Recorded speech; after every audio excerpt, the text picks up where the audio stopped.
Come to order. Good morning, everyone.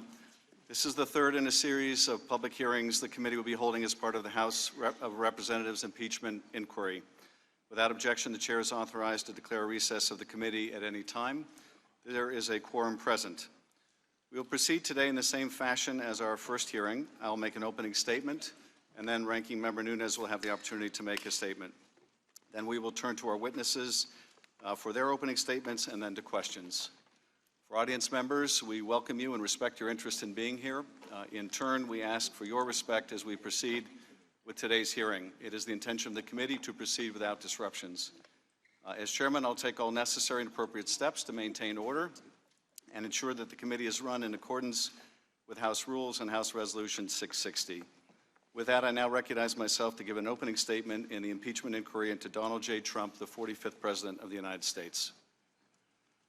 Last week, we heard from three experienced diplomats who testified about President Trump's scheme to condition official acts, a White House meeting, and hundreds of millions of dollars of U.S. military aid to fight the Russians on a deliverable by the new Ukrainian President Zelensky, two politically motivated investigations that Trump believed would help his re-election campaign. One of those investigations involved the Bidens, and the other involved a discredited conspiracy theory that Ukraine and not Russia was responsible for interfering in our 2016 election. As Ambassador Sondland would later tell career Foreign Service Officer David Holmes immediately after speaking to the president, Trump did not give he then used an expletive, about Ukraine. He cares about big stuff that benefits the president, like the Biden investigation that Giuliani was pushing. To press a foreign leader to announce an investigation into his political rival, President Trump put his own personal and political interests above those of the nation. He undermined our military and diplomatic support for a key ally and undercut U.S. anti-corruption efforts in Ukraine. How could our diplomats urge Ukraine to refrain from political investigations of its own citizens if the President of the United States was urging Ukraine to engage in precisely the same kind of corrupt and political investigations of one of our own citizens? At the White House, career professionals became concerned that President Trump, through an irregular channel that involved his acting chief of staff, Mick Mulvaney, EU Ambassador Gordon Sondland, and Rudy Giuliani, was pushing a policy towards Ukraine at odds with the national interest. This morning, we hear from two of the national security professionals who became aware of those efforts. Lieutenant Colonel Alex Vindman, whose family fled oppression in the Soviet Union when he was a toddler, is a career Army officer, an Iraq War veteran who was awarded a Purple Heart, and an expert in Russia and Ukraine who has worked at the highest levels of the Pentagon. In July 2018, he was detailed to the White House in part to coordinate policy on Ukraine. Jennifer Williams is a career Foreign Service officer who is currently detailed to the Office of the Vice President and responsible for Europe and Eurasia-related issues. Following his initial and congratulatory phone call with Ukrainian President Zelensky on April 21st, President Trump asked Vice President Pence to represent him at Zelensky's upcoming inauguration. Ms. Williams was working on logistics for the trip. Pence would be a coveted attendee, second in significance only to the president, and would have sent an important signal of support to the new Ukrainian president. In early May, however, Rudy Giuliani had been planning to go to Ukraine to pursue the president's interest in having the Bidens investigated, but had to call off the trip after it became public. Among others, Giuliani blamed people around Zelensky for having to cancel and claimed that they were antagonistic to Trump. 3 days later, the president called off the vice president's attendance at Zelensky's inauguration. Instead, a lower-level delegation was named: Energy Secretary Rick Perry, Ambassador Sondland, and Ambassador Kurt Volker, the three amigos. Senator Ron Johnson and Lieutenant Colonel Vindman would also attend.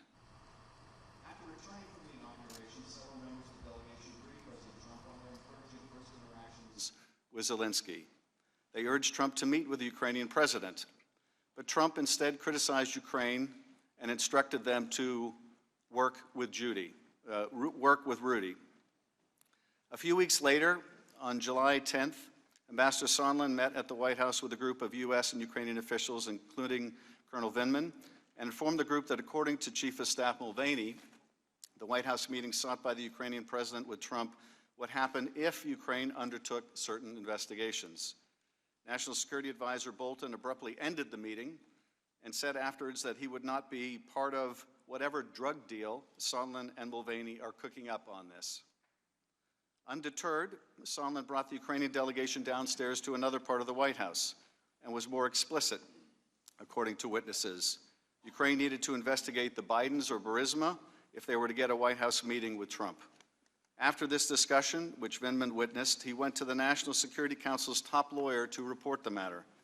Vindman was told to return in the future with any concerns. He would soon find the need to do so. A week later, on July 18th, the representative of the Office of Management and Budget announced on a video conference call that Mulvaney, at Trump's direction, was freezing nearly $400 million in military assistance to Ukraine, which was appropriated by Congress and enjoyed the support of the entirety of the U.S. national security establishment. And 1 week after that, Trump would have the now infamous July 25th phone call with Zelensky. During that call, Trump complained that the U.S. relationship with Ukraine had not been reciprocal. Later, Zelensky thanks Trump for his support in the area of defense and says that Ukraine was ready to purchase more javelins, an anti-tank weapon that was among the most important deterrents of further Russian military action. Trump's immediate response: "I would like you to do us a favor, though." Trump then requested that Zelensky investigate the discredited 2016 conspiracy theory and, even more ominously, look into the Bidens. Neither was part of the official preparatory material for the call, but they were in Donald Trump's personal interest and in the interest of his 2020 re-election campaign. And the Ukrainian president knew about both in advance, because Sondland and others have been pressing Ukraine for weeks about investigations into the 2016 election, Burisma, and the Bidens. Both Colonel Vindman and Ms. Williams were on the July 25th call. Vindman testified that due to the unequal bargaining position of the two leaders and Ukraine's dependency on the U.S., the favor Trump asked of Zelensky was really a demand.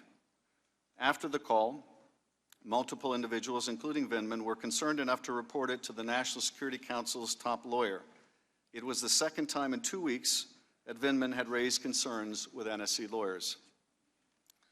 For her part, Williams also believed that asking Zelensky to undertake these political investigations was inappropriate, and that it might explain something else that she'd become aware of, the otherwise inexplicable hold on U.S. military assistance to Ukraine. Both Colonel Vindman and Ms. Williams also took note of the explicit use of the word Burisma by Zelensky, a fact conspicuously left out of the record of the call, now locked away on an ultra-secure server. Colonel Vindman believed that Zelensky must have been prepped for the call to be able to make the connection between Biden and Burisma, a fact that other witnesses have now confirmed. In the weeks that followed the July 25th call, Colonel Vindman continued to push for a release of the military aid to Ukraine and struggled to learn why it was being withheld. More disturbing word of the hold had reached Ukrainian officials prior to its becoming public. By mid-August, the Ukrainian deputy ambassador asked Vindman why the United States was withholding the aid. Although Vindman didn't have an answer, Sondland made it explicit to Ukrainians at a meeting in Warsaw. They needed to publicly commit to these two investigations if they hoped to get the aid. Ms. Williams, we all saw the President's tweet about you on Sunday afternoon and the insults he hurled at Ambassador Yovanovitch last Friday. You are here today, and the American people are grateful. Colonel Vindman, we have seen far more scurrilous attacks on your character and watched as certain personalities on Fox have questioned your loyalty. I note that you have shed blood for America, and we owe you an immense debt of gratitude. I hope no one on this committee will become part of those vicious attacks. Today's witnesses, like those who testified last week, are here because they were subpoenaed to appear, not because they are for or against impeachment. That question is for Congress, not the fact witnesses. If the President abused his power and invited foreign interference in our elections, if he sought to condition, coerce, extort, or bribe an ally into conducting investigations to aid his reelection campaign and did so by withholding official acts, a White House meeting, or hundreds of millions of dollars of needed military aid, it will be up to us to decide whether those acts are compatible with the office of the presidency. I now recognize Ranking Member Nunes for any remarks he'd like to make. Thanks, gentlemen. I'd like to address a few brief words to the American people watching at home. If you watched the impeachment hearings last week, you may have noticed a disconnect between what you actually saw and the mainstream media accounts describing it. When you saw three diplomats who dislike President Trump's Ukraine policy discussing second-hand and third-hand conversations about their objections with the Trump policy. Meanwhile, they admitted they had not talked to the president about these matters, and they were unable to identify any crime or impeachable offense the president committed. But what you read in the press were accounts of shocking, damning, and explosive testimony that fully supports the Democrats' accusations. If these accounts have a familiar ring, it's because this is the same preposterous reporting the media offered for 3 years on the Russian hoax. On a nearly daily basis, the top news outlets in America reported breathlessly on the newest bombshell revelations, showing that President Trump and everyone surrounding him were Russian agents. It really wasn't long ago that we were reading these headlines. From CNN, Congress investigating Russian investment fund with ties to Trump officials. This was false. New York Times, Trump campaign aides had repeated contacts with Russian intelligence. Also false. Slate was a Trump server communicating with Russia. This was false. New York Magazine, will Trump be meeting with his counterpart or his handler? This was false. The Guardian, Manafort held secret talks with Assange and Ecuadorian embassy. Also false. BuzzFeed, President Trump directed his attorney to lie to Congress about the Moscow Tower project. All of these were false. There was no objectivity or fairness in the media's Russia stories, just as a fevered rush to tarnish and remove a president who refuses to pretend that the media are something different from what they really are, puppets of the Democratic Party. With their biased misreporting on the Russia hoax, the media lost confidence of millions of Americans, and because they refused to acknowledge how badly they botched the story, they've learned no lessons and simply expect Americans will believe them as they try to stoke yet another partisan frenzy. In previous hearings, I've outlined 3 questions the Democrats and the media don't want asked or answered. Instead of shedding light on these crucial questions, the media are trying to smother and dismiss them. Those questions start with, what is the full extent of the Democrats' prior coordination with the whistleblower, and who else did the whistleblower coordinate this effort with? The media have fully accepted the Democrats' stunning reversal on the need for the whistleblower to testify to this committee. When the Democrats were insisting on his testimony, the media wanted it too. But things have changed since it became clear the whistleblower would have to answer problematic questions that include these. What was the full extent of the whistleblower's prior coordination with Chairman Schiff, his staff, and any other people he cooperated with while preparing the complaint? What are the whistleblower's political biases and connections to Democratic politicians? How does the whistleblower explain the inaccuracies in the complaint? What contact did the whistleblower have with the media, which appears to be ongoing? What are the sources of the whistleblower's information? Who else did he talk to? And was the whistleblower prohibited by law from receiving or conveying any of that information? The media have joined the Democrats in dismissing the importance of cross-examining this crucial witness. Now that the whistleblower has successfully kick-started impeachment, he has disappeared from the story, as if the Democrats put the whistleblower in their own witness protection program. My second question, what was the full extent of Ukraine's election meddling against the Trump campaign? In these depositions and hearings, Republicans have cited numerous indications of Ukraine meddling in the 2016 elections to oppose the Trump campaign.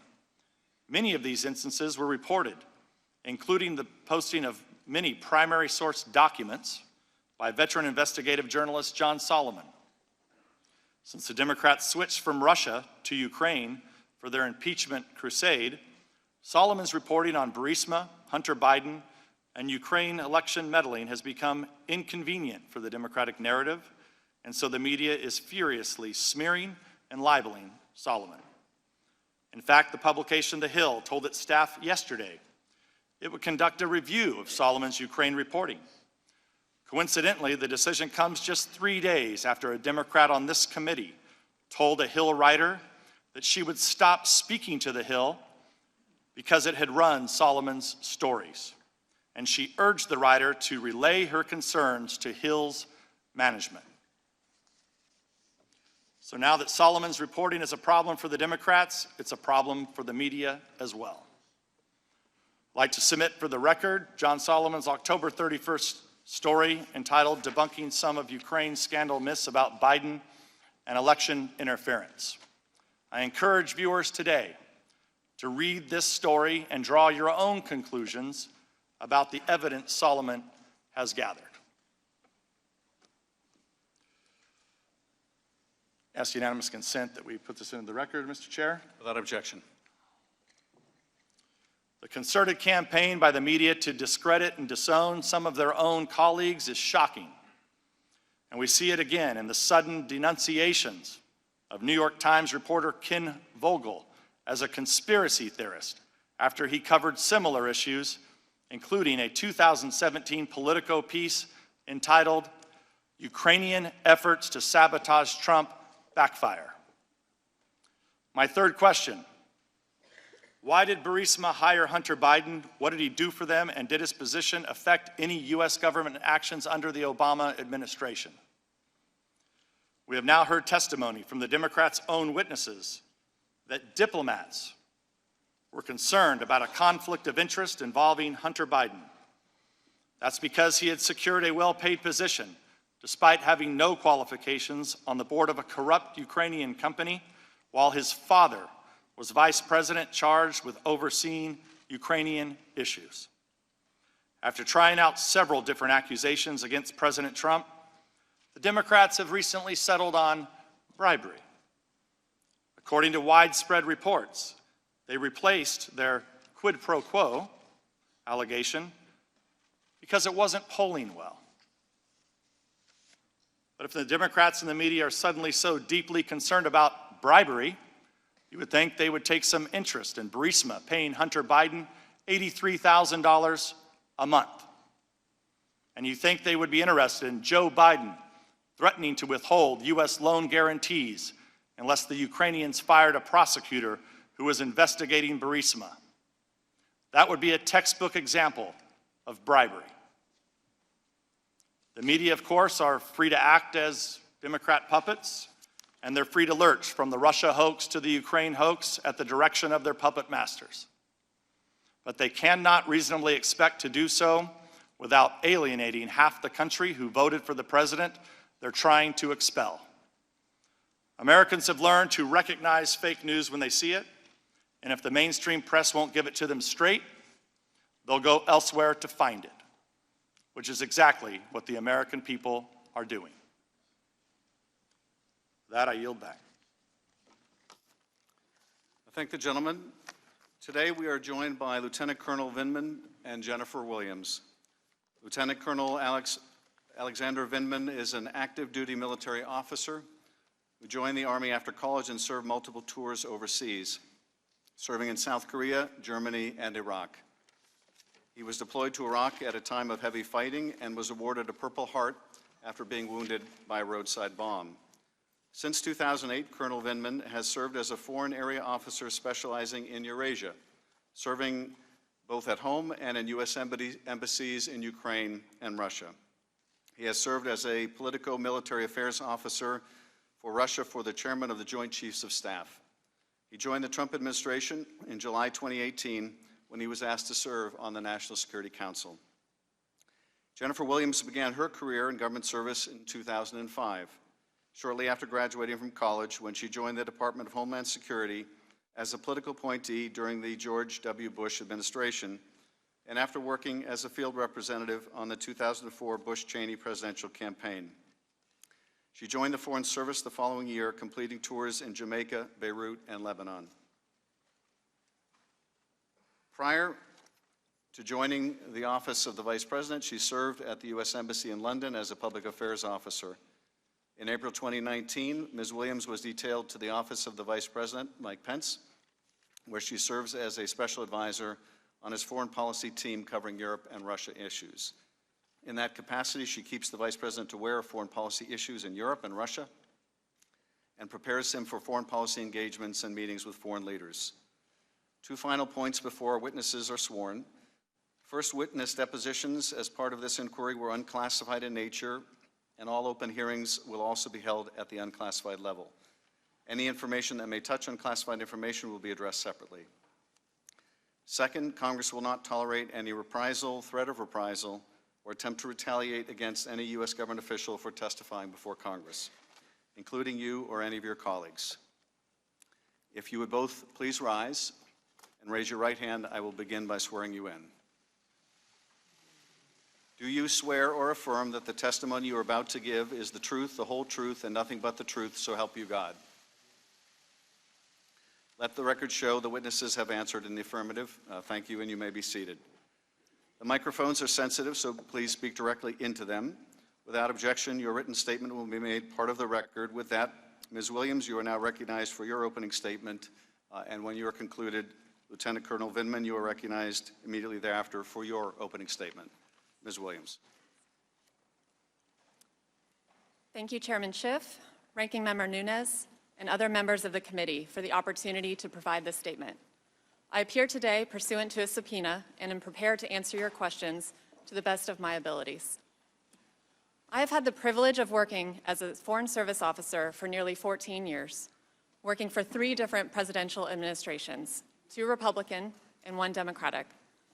I joined the State Department in 2006 after serving in the Department of Homeland Security under Secretary Michael Chertoff. It was with great pride and conviction that I swore an oath to uphold and defend the Constitution, administered by a personal hero of mine, former Secretary of State Condoleezza Rice. As a career officer, I am committed to serving the American people and advancing American interests abroad in support of the President's foreign policy objectives. I have been inspired and encouraged in that journey by the thousands of other dedicated public servants who I'm proud to call colleagues across the Foreign Service, Civil Service, military, and federal law enforcement agencies. I have served overseas tours in Kingston, Jamaica, Beirut, Lebanon, and London, United Kingdom. I have worked to implement humanitarian assistance programs to serve millions of victims of the Syria conflict, and served as an advisor on Middle East issues to the Deputy Secretary of State. And this spring, it was the greatest honor of my career to be asked to serve as a special advisor to the Vice President for Europe and Russia. Over the past 8 months, I have been privileged to work with the dedicated and capable men and women of the Office of the Vice President to advance the administration's agenda. I have also worked closely with talented and committed colleagues at the National Security Council, State Department, Department of Defense, and other agencies to advance and promote U.S. foreign policy objectives. In this capacity, I have advised and prepared the Vice President for engagements related to Ukraine. As you are aware, on November 7th, I appeared before the committee for a closed-door deposition pursuant to a subpoena. I would like to take this opportunity to briefly summarize my recollection of some of the events I expect the committee may ask me about. On April 21st, Volodymyr Zelensky won the Ukrainian presidential election. On April 23rd, the Vice President called to congratulate President-elect Zelensky. During the call, which I participated in, the Vice President accepted an invitation to attend President-elect Zelensky's upcoming inauguration, providing that the scheduling worked out.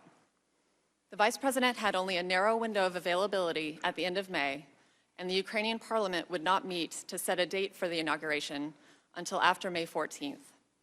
As a result, we did not expect to know whether the Vice President could attend until May 14th at the earliest, and we made only preliminary trip preparations in early May. On May 13th, an assistant to the Vice President's Chief of Staff called and informed me that President Trump had decided that the Vice President would not attend the inauguration in Ukraine. She did not provide any further explanation. I relayed that instruction to others involved in planning the potential trip. I also informed the NSC that the Vice President would not be attending so that it could identify a head of delegation to represent the United States at President-elect Zelensky's inauguration.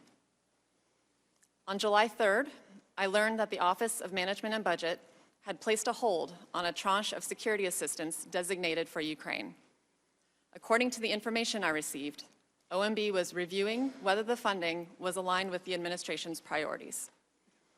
I subsequently attended meetings of the Policy Coordination Committee, where the hold on Ukrainian security assistance was discussed. During those meetings, representatives of the state and defense departments advocated that the hold should be lifted, and OMB representatives reported that the White House Chief of Staff had directed that the hold should remain in place. On September 11th, I learned that the hold on security assistance for Ukraine had been released. I have never learned what prompted that decision. On July 25th, along with several of my colleagues, I listened to a call between President Trump and President Zelensky, the content of which has since been publicly reported. Prior to July 25th, I had participated in roughly a dozen other presidential phone calls. During my closed-door deposition, members of the committee asked about my personal views and whether I had any concerns about the July 25th call.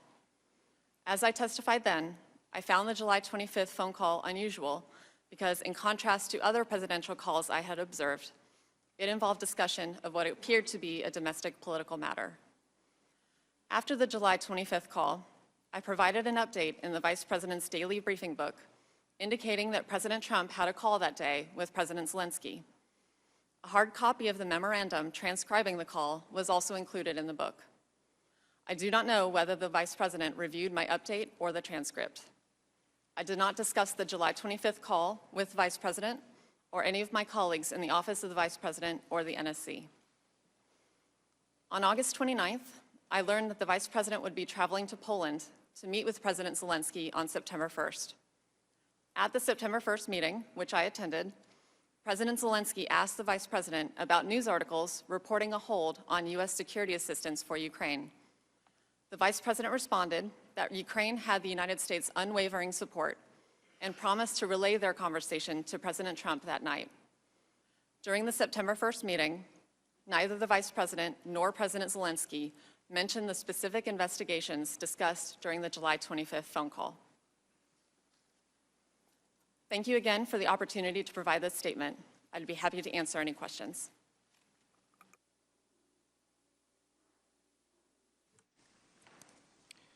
Mr. Chairman, ranking members, thank you for the opportunity to address the House Permanent Select Committee on Intelligence with respect to the activities relating to Ukraine and my role in the events under investigation. I've dedicated my entire professional life to the United States of America. For more than 2 decades, it has been my honor to serve as an officer in the United States Army. As an infantry officer, I served multiple overseas tours, including South Korea and Germany, and I was deployed to Iraq for combat operations. Since 2008, I have been a foreign area officer specializing in European and Eurasian political and military affairs. I served in the United States embassies in Kiev, Ukraine, and Moscow, Russia. In Washington, D.C., I was the political and military affairs officer for Russia for the chairman of the Joint Chiefs of Staff, where I drafted the Armed Forces Global Campaign Plan to counter Russian aggression and Russian malign influence. In July 2018, I was asked to serve at the White House National Security Council. At the NSC, I'm the principal advisor to the National Security Advisor on Ukraine and other countries in my portfolio. My role at the NSC is to develop, coordinate, and implement plans and policies to manage the full range of diplomatic, informational, military, and economic national security issues for the countries in my portfolio. My core function is to coordinate policy with departments and agencies. The committee has heard from many of my colleagues about the strategic importance of Ukraine as a bulwark against Russian aggression. It is important to note that our country's policy of supporting Ukrainian sovereignty and territorial integrity, promoting Ukrainian prosperity, and strengthening a free and democratic Ukraine as a counter to Russian aggression has been a consistent, bipartisan foreign policy objective and strategy across various administrations, both Democratic and Republican, and that President Zelensky's election in April 2019 created an unprecedented opportunity to realize our strategic objectives. In the spring of 2019, I became aware of two disruptive actors, primarily Ukraine's then prosecutor Yuri Lutsenko and former Mayor Rudolph Giuliani, President's personal attorney, promoting false narratives that undermined the United States-Ukraine policy. The NSC and its interagency partners, including the State Department, grew increasingly concerned about the impact that such information was having on our country's ability to achieve our national security objectives. On April 21, 2019, Volodymyr Zelensky was elected President of Ukraine in a landslide victory on a unity, reform, and anti-corruption platform. President Trump called President Zelensky on April 21, 2019 to congratulate him on his victory. I was the staff officer who produced the call materials and was one of the staff officers who listened to the call. The call was positive, and President Trump expressed his desire to work with President Zelensky and extended an invitation to visit the White House. In May, I attended the inauguration of President Zelensky as part of the presidential delegation led by Secretary Perry. Following the visit, the members of the delegation provided President Trump a debriefing offering a positive assessment of President Zelensky and his team. After this debriefing, President Trump signed a congratulatory letter to President Zelensky and extended another invitation to visit the White House. On July 10, 2019, Alexander Danylyuk, then Ukraine's National Security Advisor, visited Washington, D.C. for a meeting with National Security Advisor Bolton. Ambassadors Volker and Sondland, and Secretary Rick Perry also attended the meeting. I attended with Dr. Hill. We fully anticipated the Ukrainians would raise the issue of a meeting between the presidents. Ambassador Bolton cut the meeting short when Ambassador Sondland started to speak about the requirement that Ukraine deliver specific investigations in order to secure the meeting with President Trump. Following this meeting, there was a short debriefing during which Ambassador Sondland emphasized the importance of Ukraine delivering the investigations into the 2016 elections, the Bidens, and Burisma. I stated to Ambassador Sondland that this was inappropriate and had nothing to do with national security. Dr. Hill also asserted his comments were improper. Following the meeting, Dr. Hill and I agreed to report the incident to NSC's lead counsel, Mr. John Eisenberg. On July 21, 2019, President Zelensky won a parliamentary election in another landslide victory. The NSC proposed that President Trump call President Zelensky to congratulate him. On July 25, 2019, the call occurred. I listened on the call in the Situation Room with White House colleagues. I was concerned by the call. What I heard was inappropriate, and I reported my concerns to Mr. Eisenberg. It is improper for the President of the United States to demand a foreign government investigate a U.S. citizen and a political opponent. I was also clear that if Ukraine pursued an investigation, it was also clear that if Ukraine pursued an investigation into the 2016 elections, the Bidens and Burisma, it would be interpreted as a partisan play. This would undoubtedly result in Ukraine losing bipartisan support, undermining U.S. national security, and advancing Russia's strategic objectives in the region. I want to emphasize to the committee that when I reported my concerns on July 10th relating to Ambassador Sondland, and then July 25th relating to the President, I did so out of a sense of duty. I privately reported my concerns in official channels to the proper authority in the chain of command.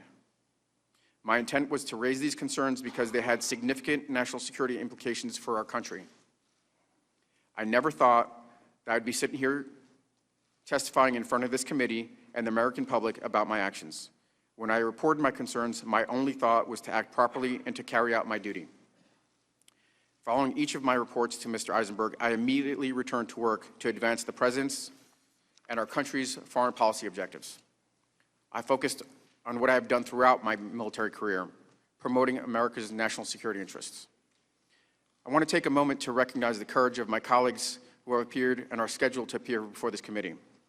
I want to state that the character attacks on these distinguished and honorable public servants is reprehensible. It is natural to disagree and engage in spirited debate, and this has been the custom of our country since the time of our founding fathers. But we are better than personal attacks. The uniform I wear today is that of the United States Army. The members of our all-volunteer force are made up of a patchwork of people from all ethnicities, regions, socioeconomic backgrounds who come together under a common oath to protect and defend the Constitution of the United States of America. We do not serve any political party, we serve the nation. I am humbled to come before you today as one of many who serve in the most distinguished and able military in the world. The Army is the only profession I've ever known. As a young man, I decided I wanted to spend my life serving this nation and gave my family refuge from authoritarian oppression. For the last 20 years, it has been an honor to represent and protect this great country. Next month will mark 40 years since my family arrived in the United States as refugees. When my father was 47 years old, he left behind his entire life and the only home he had ever known to start over in the United States so his 3 sons could have a better and safer lives. His courageous decision inspired a deep sense of gratitude in my brothers and myself and instilled in us a sense of duty and service. All 3 of us have served or are currently serving in the military. My little brother sits behind me here today. Our collective military service is a special part of our family's history, a story in America. I also recognize that my simple act of appearing here today, just like the courage of my colleagues who have also truthfully testified before this committee, would not be tolerated in many places around the world.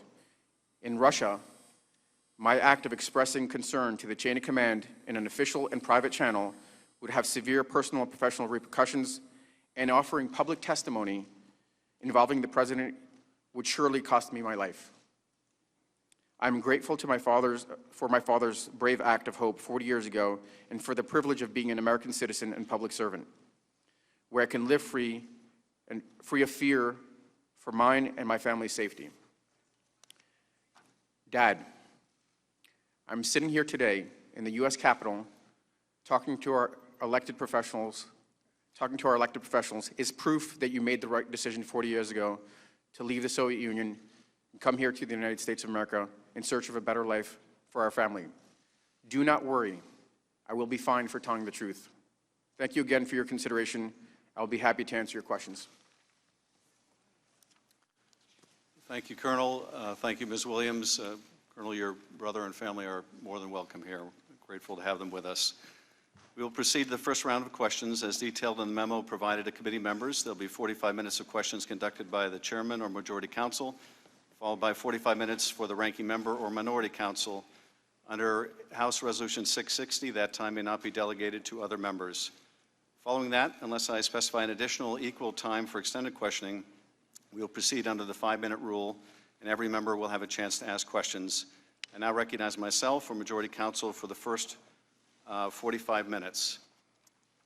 Before we get into the substance of your testimony, Ms. Williams, I want to ask you about a phone call between Vice President Pence and President Zelensky of Ukraine on September 18th. Were you on that call? I was. And did you take notes of the call? Yes, sir. Is there something about that call that you think may be relevant to our investigation? Mr. Chairman, as we previously discussed with the committee, the Office of the Vice President has taken the position that the September 18th... Sir, could you move the microphone a little closer to you?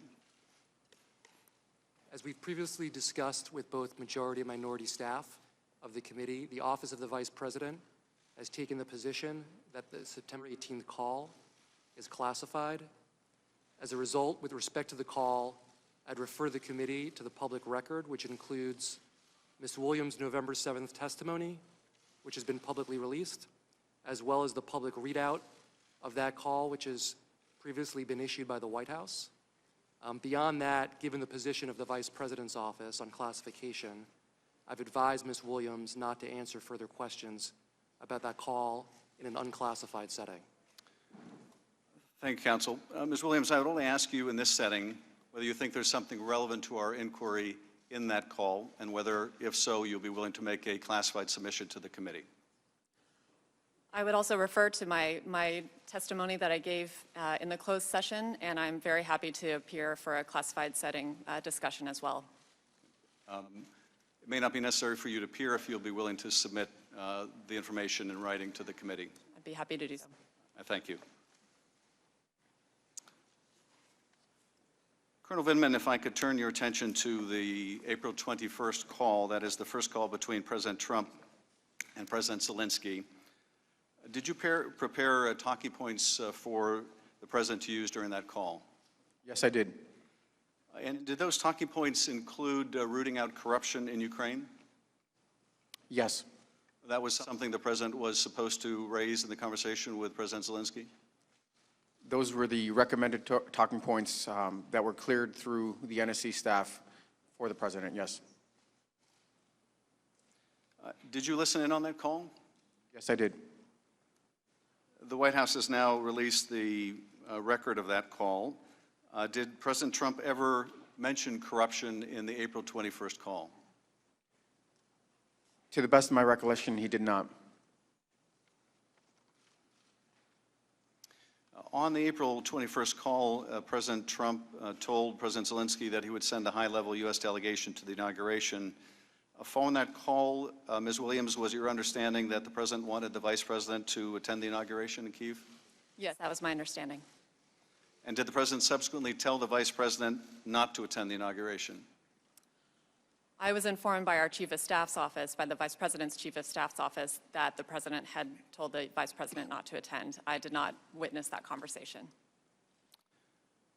And am I correct that you learned this on May 13th? Is that right? That's correct. Am I also correct that the inauguration date had not been set by May 13th? That's correct. Do you know what accounted for the President's decision to instruct the Vice President not to attend? I do not. Colonel Vindman, you were a member of the U.S. delegation to the inauguration on May 20th, is that correct? Yes, Chairman. And during that trip, did you have an opportunity to offer any advice to President Zelensky? Yes, Chairman. What was the advice that you gave him? During a bilateral meeting in which the whole delegation was meeting with President Zelensky and his team, I offered two pieces of advice. To be particularly cautious with regards to Ukraine, to be particularly cautious with regards to Russia and its desire to provoke Ukraine, and the second one was to stay out of U.S. domestic policy. Do you mean politics? Politics, correct. And why did you feel it was necessary to advise President Zelensky to stay away from U.S. domestic politics? Chairman, in the March and April timeframe, became clear that there were actors in the U.S. Public actors, non-governmental actors, that were promoting the idea of investigations and 2016 Ukrainian interference, and it was consistent with U.S. policy to advise any country, all the countries in my portfolio, any country in the world, to not participate in U.S. domestic politics. So I was passing the same advice consistent with U.S. policy. I know Mr. Goldman will have more questions about that when I turn to him. But let me turn, if I can, to the hold on security assistance, which I think you both testified you learned about in early July. Am I correct that neither of you were provided with a reason for why the President put a hold on security assistance to Ukraine? My understanding was that OMB was reviewing the assistance to ensure it was in line with administration priorities, but it was not made more specific than that. And Colonel Vindman? That is consistent. The review was to ensure it remained consistent with administration policies. And Colonel Vindman, you attended a meeting in John Bolton's office on July 10th where Ambassador Sondland interjected to respond to a question by senior Ukrainian officials about a White House visit. What did he say at that time? To the best of my recollection, Ambassador Sondland said that in order to get a White House meeting, the Ukrainians would have to provide a deliverable, which is investigations, specific investigations. And what was Ambassador Bolton's response or reaction to that comment? We had not completed all of the agenda items, and we still had time for the meeting, and Ambassador Bolton abruptly ended the meeting. Did you report this incident to the National Security Council lawyers? Yes, I did. Based on Ambassador Sondland's remark at the July 10th meeting, was it your clear understanding that the Ukrainians understood they had to commit to investigations President Trump wanted in order to get the White House meeting? It may have not been entirely clear at that moment. Certainly, Ambassador Sondland was calling for these meetings, and he had stated that this was developed per a conversation with the Chief of Staff, Mr. Mick Mulvaney, but the connection to the President wasn't clear at that point. But the import of what Ambassador Sondland said during that meeting was that there was an agreement with Mick Mulvaney that Zelensky would get the meeting if they would undertake these investigations. That is correct. About 2 weeks after that July 10th meeting, President Trump and President Zelensky had their second call, the now infamous July 25th call. Colonel Vindman, what was your real-time reaction to hearing that call?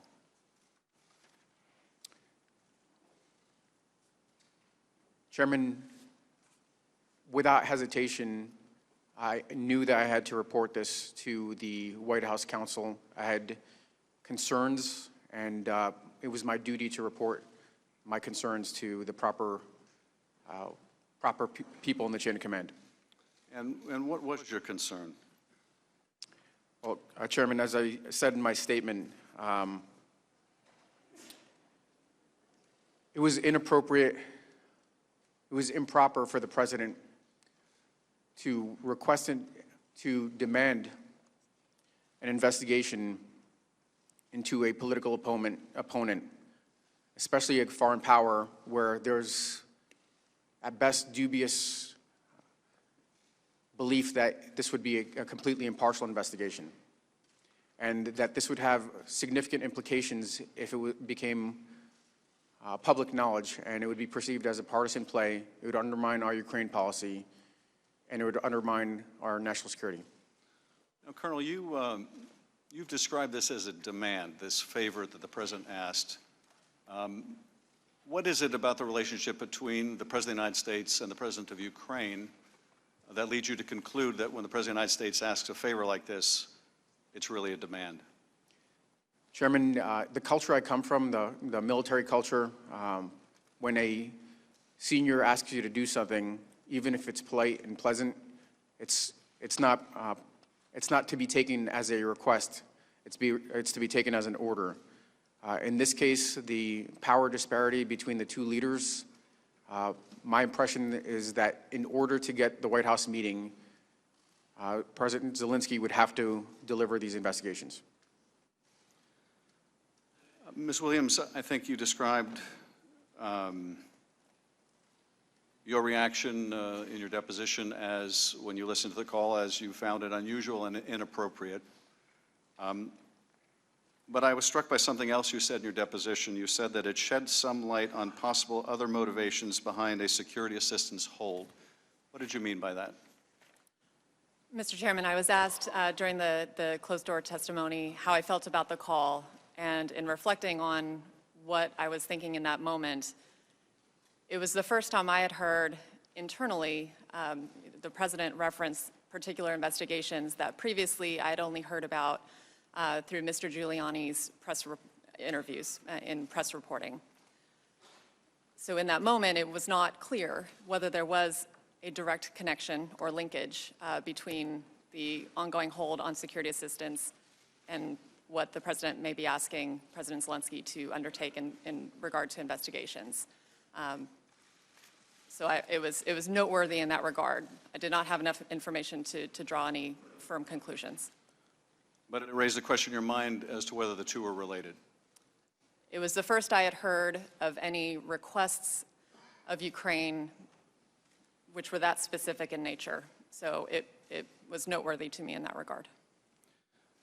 Both of you recall President Zelensky in that conversation raising the issue or mentioning Burisma, do you not? That's correct. Correct. And yet, the word Burisma appears nowhere in the call record that's been released to the public. Is that right? That's right. Correct. Do you know why that's the case? Why that was left out? I do not. I was not involved in the production of that transcript. I attribute that to the fact that this transcript that is being produced may have not caught the word Burisma, and it was in the transcript that was released. It was released as the company, which is accurate. It's not a significant omission. But Colonel, you pointed out the fact that that word was used, did you not? Correct. And yet it was not included in the record released to the public. That's right. It's I'd say it's informed speculation that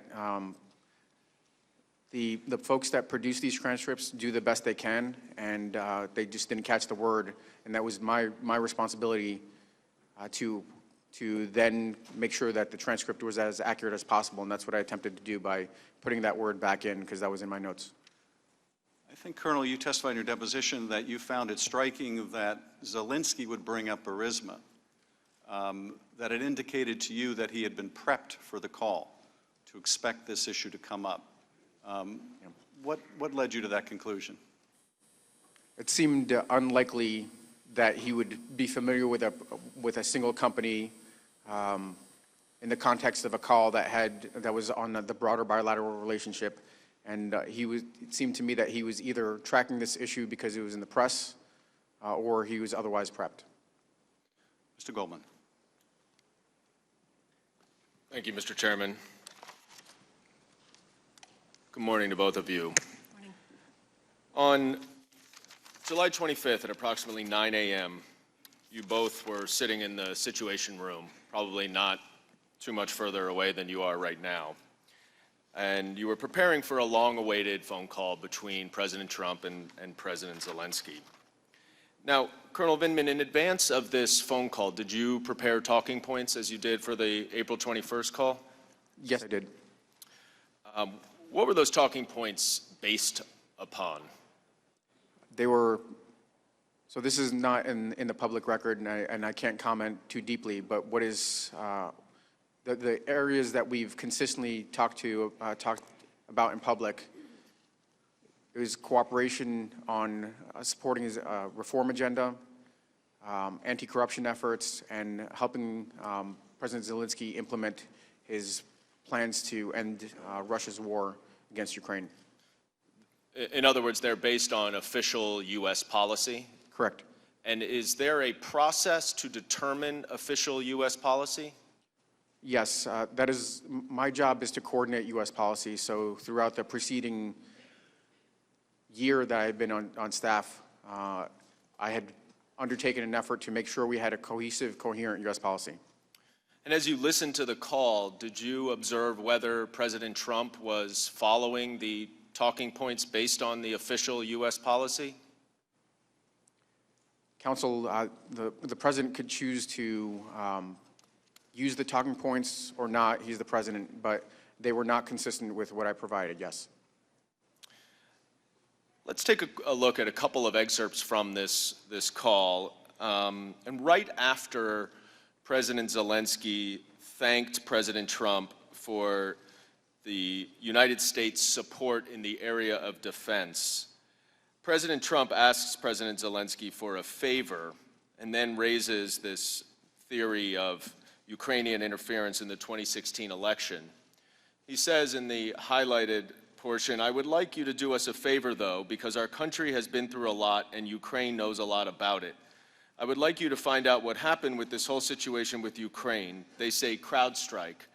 I guess you have one of your wealthy people, the server. They say Ukraine has it." Now, Colonel Vindman, was this statement based on the official talking points that you had prepared? No. And was this statement related to the 2016 Ukraine interference in the 2016 election part of the official U.S. policy No, it was not. Now, at the time of this July 25th call, Colonel Vindman, were you aware of a theory that Ukraine had intervened or interfered in the 2016 U.S. election? I was. Are you aware of any credible evidence to support this theory? I am not. Are you also aware that Vladimir Putin had promoted this theory of Ukrainian interference in the 2016 election? I am well aware of that fact. And ultimately, which country did U.S. intelligence services determine to have interfered in the 2016 election? It is the consensus of the entire intelligence community that the Russians interfered in U.S. elections in 2016. Let's go to another excerpt from this call where President Trump asked President Zelensky to investigate his political opponent, Vice President Joe Biden. Here, President Trump says, "The other thing, there's a lot of talk about Biden's son, that Biden stopped the prosecution, and a lot of people want to find out about that. So whatever you can do with the Attorney General would be great. Biden went around bragging that he stopped the prosecution, so if you can look into it." It sounds horrible to me, he said. Again, Colonel Vindman, was this included in your talking points? It was not.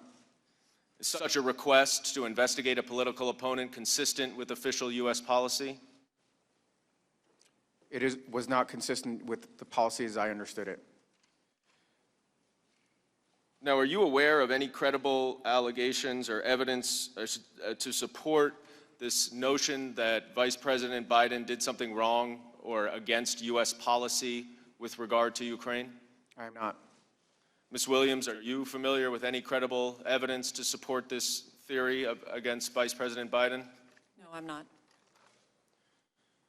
Now, Ms. Williams, prior to the July 25th call, approximately how many calls between the President of the United States and foreign leaders had you listened to? I would say roughly a dozen. Had you ever heard a call like this? As I testified before, I believe what I found unusual or different about this call was the President's reference to specific investigations. That struck me as different than other calls I had listened to. You testified that you thought it was political in nature. Why did you think that? I thought that the references to specific individuals and investigations, such as former Vice President Biden and his son, struck me as political in nature, given that the former Vice President is a political opponent of the President. And so you thought that it could potentially be designed to assist President Trump's reelection effort? I can't speak to what the President's motivation was in referencing it, but I just noted that the reference to Biden sounded political to me. Colonel Vindman, you said in your deposition that it doesn't take a rocket scientist to see the political benefits of the President's demands. For those of us who are not rocket scientists, can you explain what you meant by that? So my understanding is that it was the connection to investigate into a political opponent was inappropriate and improper. I made that connection as soon as the President brought up the Biden investigation. Colonel Vindman, you testified that President Trump's request for a favor from President Zelensky would be considered as a demand to President Zelensky. After this call, did you ever hear from any Ukrainians, either in the United States or Ukraine, about any pressure that they felt to do these investigations that President Trump demanded? Not that I can recall. Did you have any discussions with officials at the embassy here, the Ukrainian embassy here in Washington, D.C.? Yes, I did. Did you discuss at all the demand for investigations with them? I did not. Did you discuss at all, at any point, their concerns about the hold on security assistance? To the best of my recollection, in the August timeframe, the Ukrainian embassy started to become aware of the hold on security assistance, and they were asking if I had any comment on that or if I could substantiate that. And that was before it became public, is that right? Yes. And what did you respond? I believe I said that, I don't recall, frankly. I don't recall what I said, but I believe it may have been something along the lines of, I'm not aware of it. You testified that one of your concerns about the request for investigations related to U.S. domestic politics was that Ukraine may lose bipartisan support. Why was that a concern of yours? Ukraine is in a war with Russia, and the security assistance that we provide Ukraine is significant. Absent that security assistance, and maybe even more importantly, the signal of support for Ukrainian sovereignty and territorial integrity, that would likely encourage Russia to potentially escalate, to pursue further aggression, further undermining Ukrainian sovereignty, European security, and U.S. security. So in other words, Ukraine is heavily dependent on United States support, both diplomatically, financially, and also militarily. Correct. Colonel Vindman, what languages do you speak? I speak Russian and Ukrainian, and a little bit of English. Do you recall what language President Zelensky spoke on this July 25th phone call? I know he made a valiant effort to speak English. He'd been practicing up his English, but he also spoke Ukrainian. I want to look at the third excerpt from the July 25th call. And Chairman Schiff addressed this with you in his questioning. And you see in the highlighted portion, it says specifically to the company that you mentioned in this issue. Is that the portion of the call record that, Colonel Vindman, you thought President Zelensky actually said Burisma? Correct. And you testified earlier that his use of, or his understanding that when President Trump mentioned the Bidens, that referred to the company Burisma, sounded to you like he was prepped or prepared for this call. Is that right? That is correct. I want to go to the next slide, if we could, which is actually a text message that neither of you is on, but this is from Ambassador Kurt Volker to Andrei Yermak. And Colonel Vindman, who's Andrei Yermak? Andrei Yermak is a senior advisor within the presidential administration to Ukrainian presidential administration. He's a senior advisor to President Zelensky. Now, this text message is less than a half hour before the call on July 25th. And since neither of you are on it, I'll read it. It says from Ambassador Volker, "Good lunch, thanks. Heard from White House. Assuming President Z convinces Trump he will investigate, quote, get to the bottom of what happened, unquote, in 2016, we will nail down date for visit to Washington. Good luck. See you tomorrow, Kurt." Now, is this the sort of thing that you're referring to when you say that it sounded like President Zelensky was prepared for this call? This would be consistent, yes.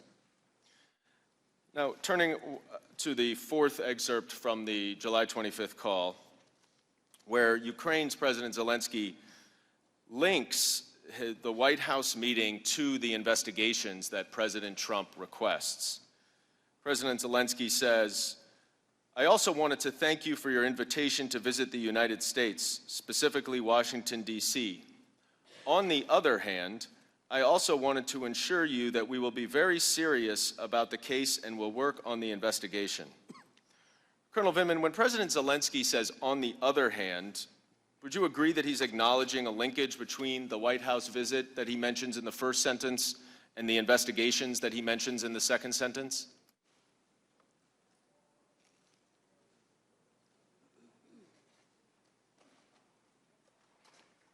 It could be taken that way.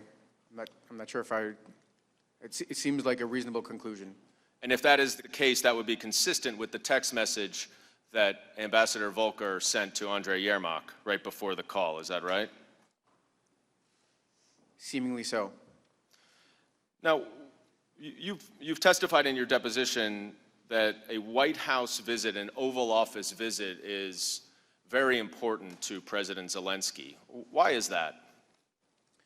The show of support for President Zelensky, still a brand new president, frankly, a new politician on the Ukrainian political scene, looking to establish his bona fides as a regional and maybe even a world leader, would want to have a meeting with the United States, the most powerful country in the world, and Ukraine's most significant benefactor, in order to be able to implement his agenda. It would provide him with some additional legitimacy at home? Yes. So just to summarize, in this July 25th call between the presidents of the United States and Ukraine, President Trump demanded a favor of President Zelensky to conduct investigations that both of you acknowledge were for President Trump's political interest, not the national interest, and in return for his promise of a much-desired White House meeting for President Zelensky. Colonel Vindman, is that an accurate summary of the excerpts that we just looked at? Yes. Ms. Williams? Yes. Colonel Vindman, you immediately reported this call to the NSC lawyers. Why did you do that?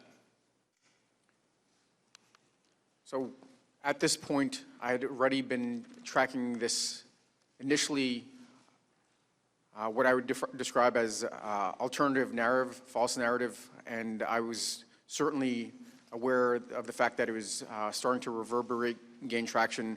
The fact that it, in the July 10th call, ended up being pronounced by a public official, Ambassador Sondland, had me alerted to this, and I was, subsequent to that report, I was invited to follow up with any other concerns to Mr. Eisenberg. And we're going to discuss that July 10th meeting in a moment, but when you say alternative false narratives, are you referring to the two investigations that President Trump referenced in the call? Yes. Now, at some point, did you also discuss how the written summary of the call record should be handled with the NSC lawyers?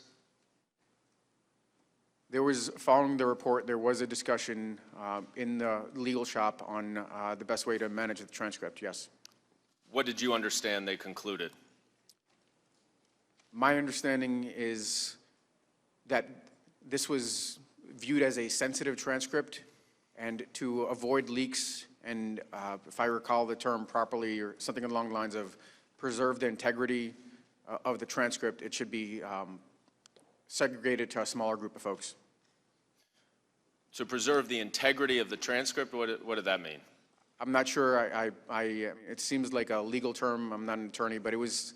I didn't take it as anything nefarious. I understood that they wanted to keep it in a smaller group.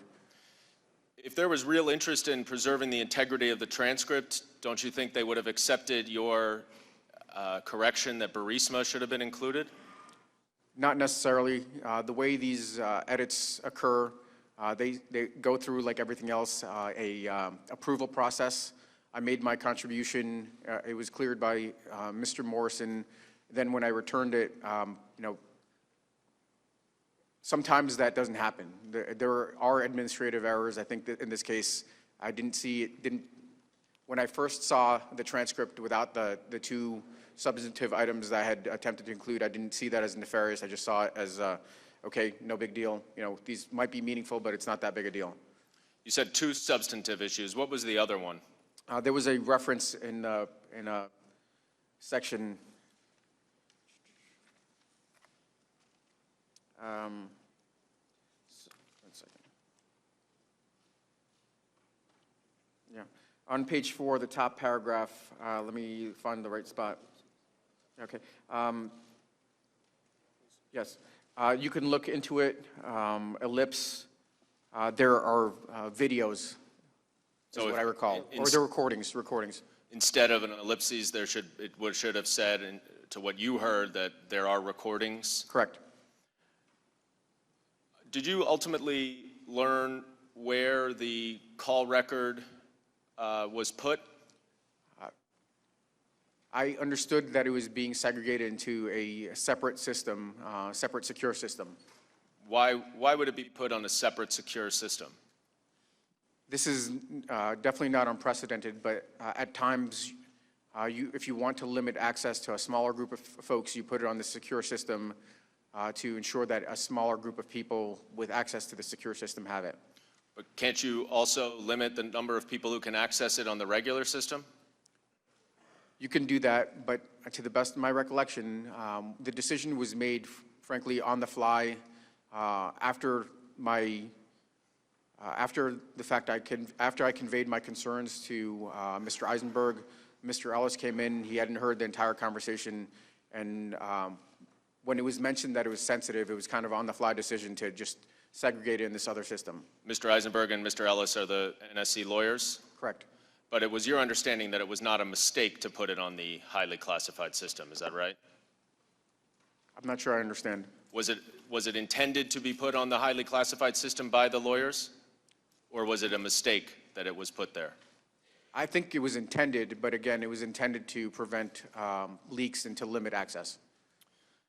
Now, you testified, both of you, about the April 21st call a little earlier, and Colonel Vindman, you indicated that you did include in your talking points the idea of Ukraine rooting out corruption, but that President Trump did not mention corruption.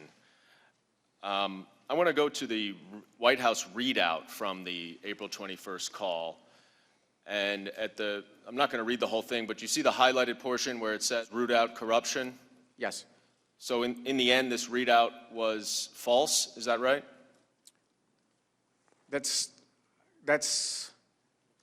Maybe that's a bit of it's not entirely accurate, but I'm not sure if I would describe it as false. It was consistent with U.S. policy, and these items are used as messaging tools also. So a statement that goes out, in addition to reading out the meeting itself, is also a messaging platform to indicate what is important with regards to U.S. policy. So it is a part of U.S. official policy that Ukraine should root out corruption, even if President Trump did not mention it in that April 21st phone call. Is that right? Certainly. And he also did not mention it in the July 25th phone call. Is that right? Correct. So even though it was included in his talking points for the April 21st call, and presumably even though you can't talk about it for the July 21st call, it was not included in either. Is that right? For the April 21st call. He did not mention it in either, rather. Correct. So when the president says now that he held up security assistance because he was concerned about rooting out corruption in Ukraine, that concern was not expressed in the 2 phone conversations that he had with President Zelensky earlier this year. Is that right? Correct. Now, Ms. Williams, you testified that earlier that after this April 21st call, President Trump asked Vice President Pence to attend President Zelensky's inauguration. Is that right? That's correct. And that on May 13th, you were just informed by the Chief of Staff's office that Vice President Pence will not be going per request of the President. Is that right?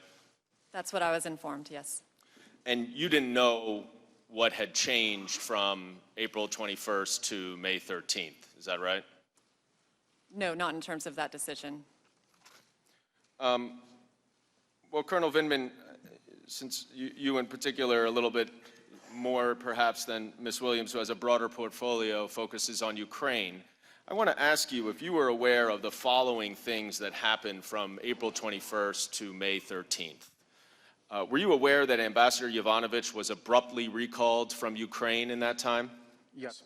Were you aware that President Trump... I'm sorry, to correct it. So she was recalled prior, let me see. So the notification occurred towards the end of April, and she was finally recalled in May timeframe, I think May 20th, if I recall correctly. So she learned about it after April 21st, on April 24th, is that right? Correct. And were you aware that President Trump had a telephone call with President Putin during this time period in early May? I was. And were you aware that Rudy Giuliani had planned a trip to go to Ukraine to pressure the Ukrainians to initiate the 2 investigations that President Trump mentioned on the July 25th call in this time period? I was aware that he was traveling there and that he had been promoting the idea of these investigations. I want to move now to that July 10th meeting that you referenced, Colonel Vindman. What exactly did Ambassador Sondland say when the Ukrainian officials raised the idea of a White House meeting? As I recall, he referred to specific investigations that Ukrainians would have to deliver in order to get these meetings. And what happened to The White House meeting. What happened to the broader meeting after he made that reference? Ambassador Bolton very abruptly ended the meeting. And did you have any conversations with Ambassador Bolton about this meeting? No, I did not. Did you follow Ambassador Sondland and the others to the wardroom for a meeting follow-up? There was a photo opportunity that we leveraged in order to demonstrate U.S. support. So the White House visit demonstrating U.S. support for Ukraine and the new National Security Advisor, who's a technocrat. And then after that, we went down to a short post-meeting huddle or debrief. Were the investigations, the specific investigations that Ambassador Sondland referenced in the larger meeting also discussed in the wardroom meeting? They were. What did Ambassador Sondland say? Ambassador Sondland referred to investigations into the Biden's Burisma in 2016. How did you respond, if at all? I said that this request to conduct these meetings was inappropriate. These investigations was inappropriate and had nothing to do with national security policy. Was Ambassador Volker in this meeting as well? I don't recall specifically. I believe he was there for at least a portion of the time. I don't recall if he was there for that the whole meeting.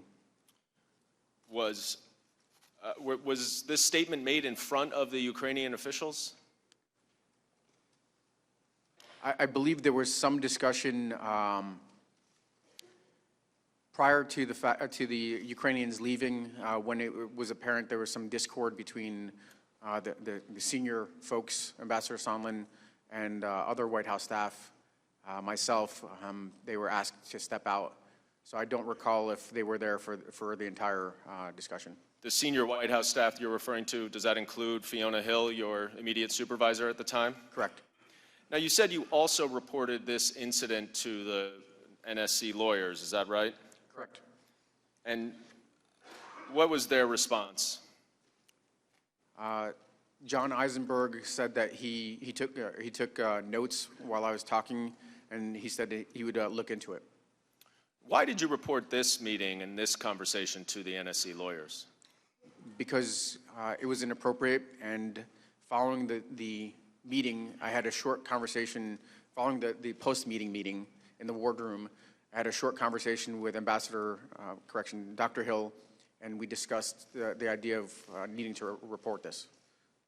So am I correct, Colonel Vindman, that at least no later than that July 10th meeting, the Ukrainians had understood, or at least heard, that the Oval Office meeting that they so desperately wanted was conditioned on these specific investigations into Burisma and the 2016 election?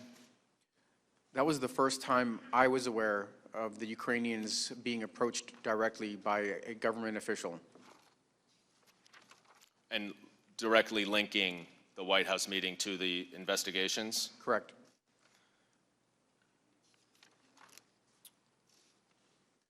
Ms. Williams, you testified that in your opening statement that you attended the September 1st meeting between Vice President Pence and President Zelensky in Warsaw. Is that right? That's correct. What was the first thing that President Zelensky asked Vice President Pence about at that meeting? President Zelensky asked the Vice President about the status of security assistance for Ukraine because he had seen the Politico article and other news reporting that the security assistance was being held. And you testified in your deposition that in that conversation, President Zelensky emphasized that the military assistance, the security assistance, was not just important to assist Ukraine in fighting a war against Russia, but that it was also symbolic in nature. What did you understand him to mean by that? President Zelensky explained that more than, or just equally with the financial and physical value of the assistance, that it was the symbolic nature of that assistance that really was the show of U.S. support for Ukraine and for Ukraine's sovereignty and territorial integrity. And I think he was stressing that to the Vice President to really underscore the need for the security assistance to be released. And that if the United States was holding the security assistance, is it also true then that Russia could see that as a sign of weakening U.S. support for Ukraine and take advantage of that? I believe that's what the President Zelensky was indicating, that any signal or sign that U.S. support was wavering would be construed by Russia as potentially an opportunity for them to strengthen their own hand in Ukraine. Did Vice President Pence provide a reason for the hold on security assistance to the Ukrainian president in that meeting? The Vice President did not specifically discuss the reason behind the hold, but he did reassure President Zelensky of the strongest U.S. unwavering support for Ukraine, and they talked about the need for European countries to step up and provide more assistance to Ukraine as well.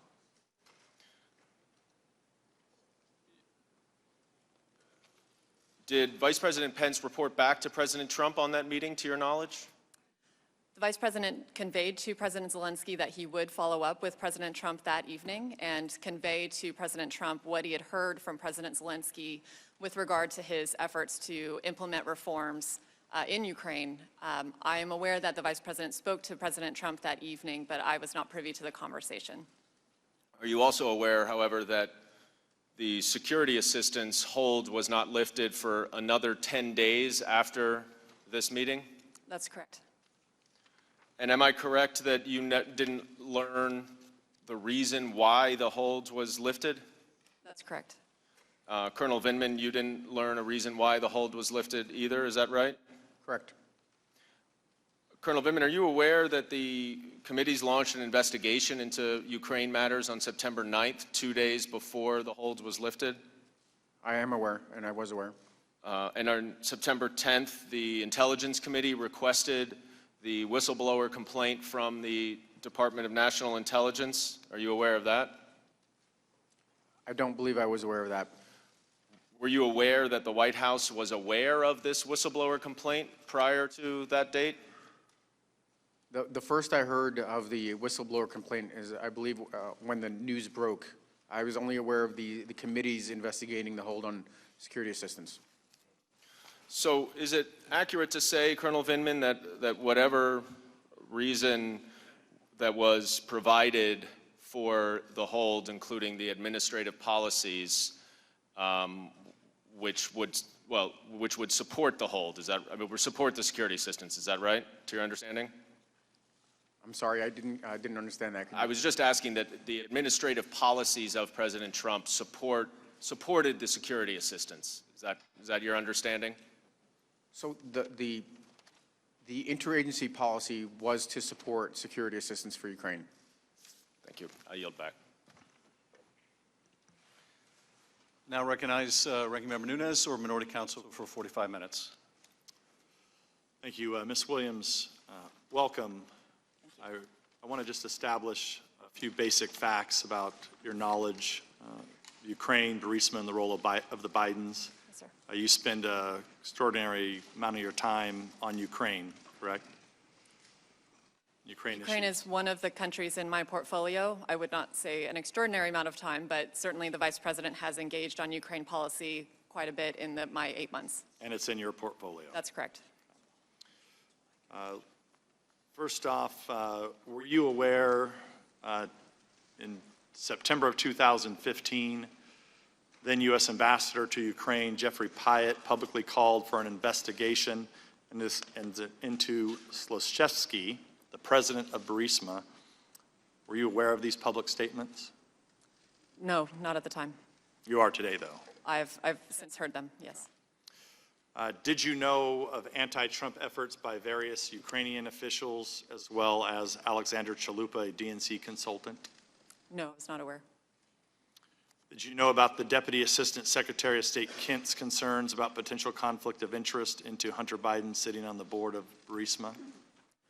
I did not work on Ukraine policy during that time frame, so I've become aware of it through, In the last year or so? I've become aware of it through Mr. Kent's testimony through this process. Did you know that financial records show a Ukrainian natural gas company, Burisma, routed more than $3 million to American accounts tied to Hunter Biden? No, I was not aware. Until Until you prepared for this hearing? others have been testifying in more detail on those issues. That's correct. You've been following it more closely. Correct. Did you know that Burisma's American legal representatives met with Ukrainian officials just days after Vice President Biden forced the firing of the country's chief prosecutor? Again, sir, I was not working on Ukraine policy during that time. so Yeah, and I was none of not- these are trick questions. I'm just trying to get through them. I understand. on the record. Yeah. Did you know that Burisma lawyers pressured the State Department in February 2016 after the raid and month before the firing of Shokin, and that they invoked Hunter Biden's name as a reason to intervene? I was not aware. Did you know that Joe Biden called Ukrainian President Poroshenko at least 3 times in February 2016 after the president and owner of Burisma's home was raided on February 2nd by the state prosecutor's office? Not at the time. Again, I've become aware of that through this proceeding. Thank you, Ms. Williams. Lieutenant Colonel Vindman, I'm going to ask you same questions, just to establish some basic facts about your knowledge about Ukraine, Burisma, and the role of the Bidens. In September 2015, U.S. Ambassador to Ukraine Jeffrey Pyatt publicly called for an investigation into Slashevsky, the president of Burisma. Were you aware of these public statements? I wasn't aware of them at the time. When did you become aware of them? During the course of the testimony and the depositions after this impeachment inquiry began. Did you know of anti-Trump efforts by various Ukrainian government officials as well as Alexander Chalupa, a DNC consultant? I'm not aware of any of these interference efforts. Did you know about Deputy Assistant Secretary of State Kent's concerns about potential conflict of interest with Hunter Biden sitting on the board of Burisma? The only thing I'm aware of is pertains to his deposition. Did you know that financial records show a Ukrainian natural gas company, Burisma, routed more than $3 million to the American accounts tied to Hunter Biden? I'm not aware of this fact. Until recently. I guess I didn't independently look into it. I'm just not aware of, what kind of payments Mr. Biden may have received. This is not something I'm aware of. Did you know that Burisma's American legal representatives met with Ukrainian officials just days after Vice President Biden forced the firing of the country's chief prosecutor? I'm not aware of these meetings. Did you know that Burisma lawyers pressured the State Department in February 2016 after the raid and a month before the firing of Shokin, and that they invoked Hunter Biden's name as a reason to intervene? I'm not aware of any of these facts. Did you know that Joe Biden called Ukrainian President Poroshenko at least 3 times in February 2016 after the president and owner of Burisma's home was raided on February 2nd by the state prosecutor's office? I'm aware of the fact that President Biden, or Vice President Biden, was very engaged on Ukraine and had numerous engagements. That's what I'm aware of.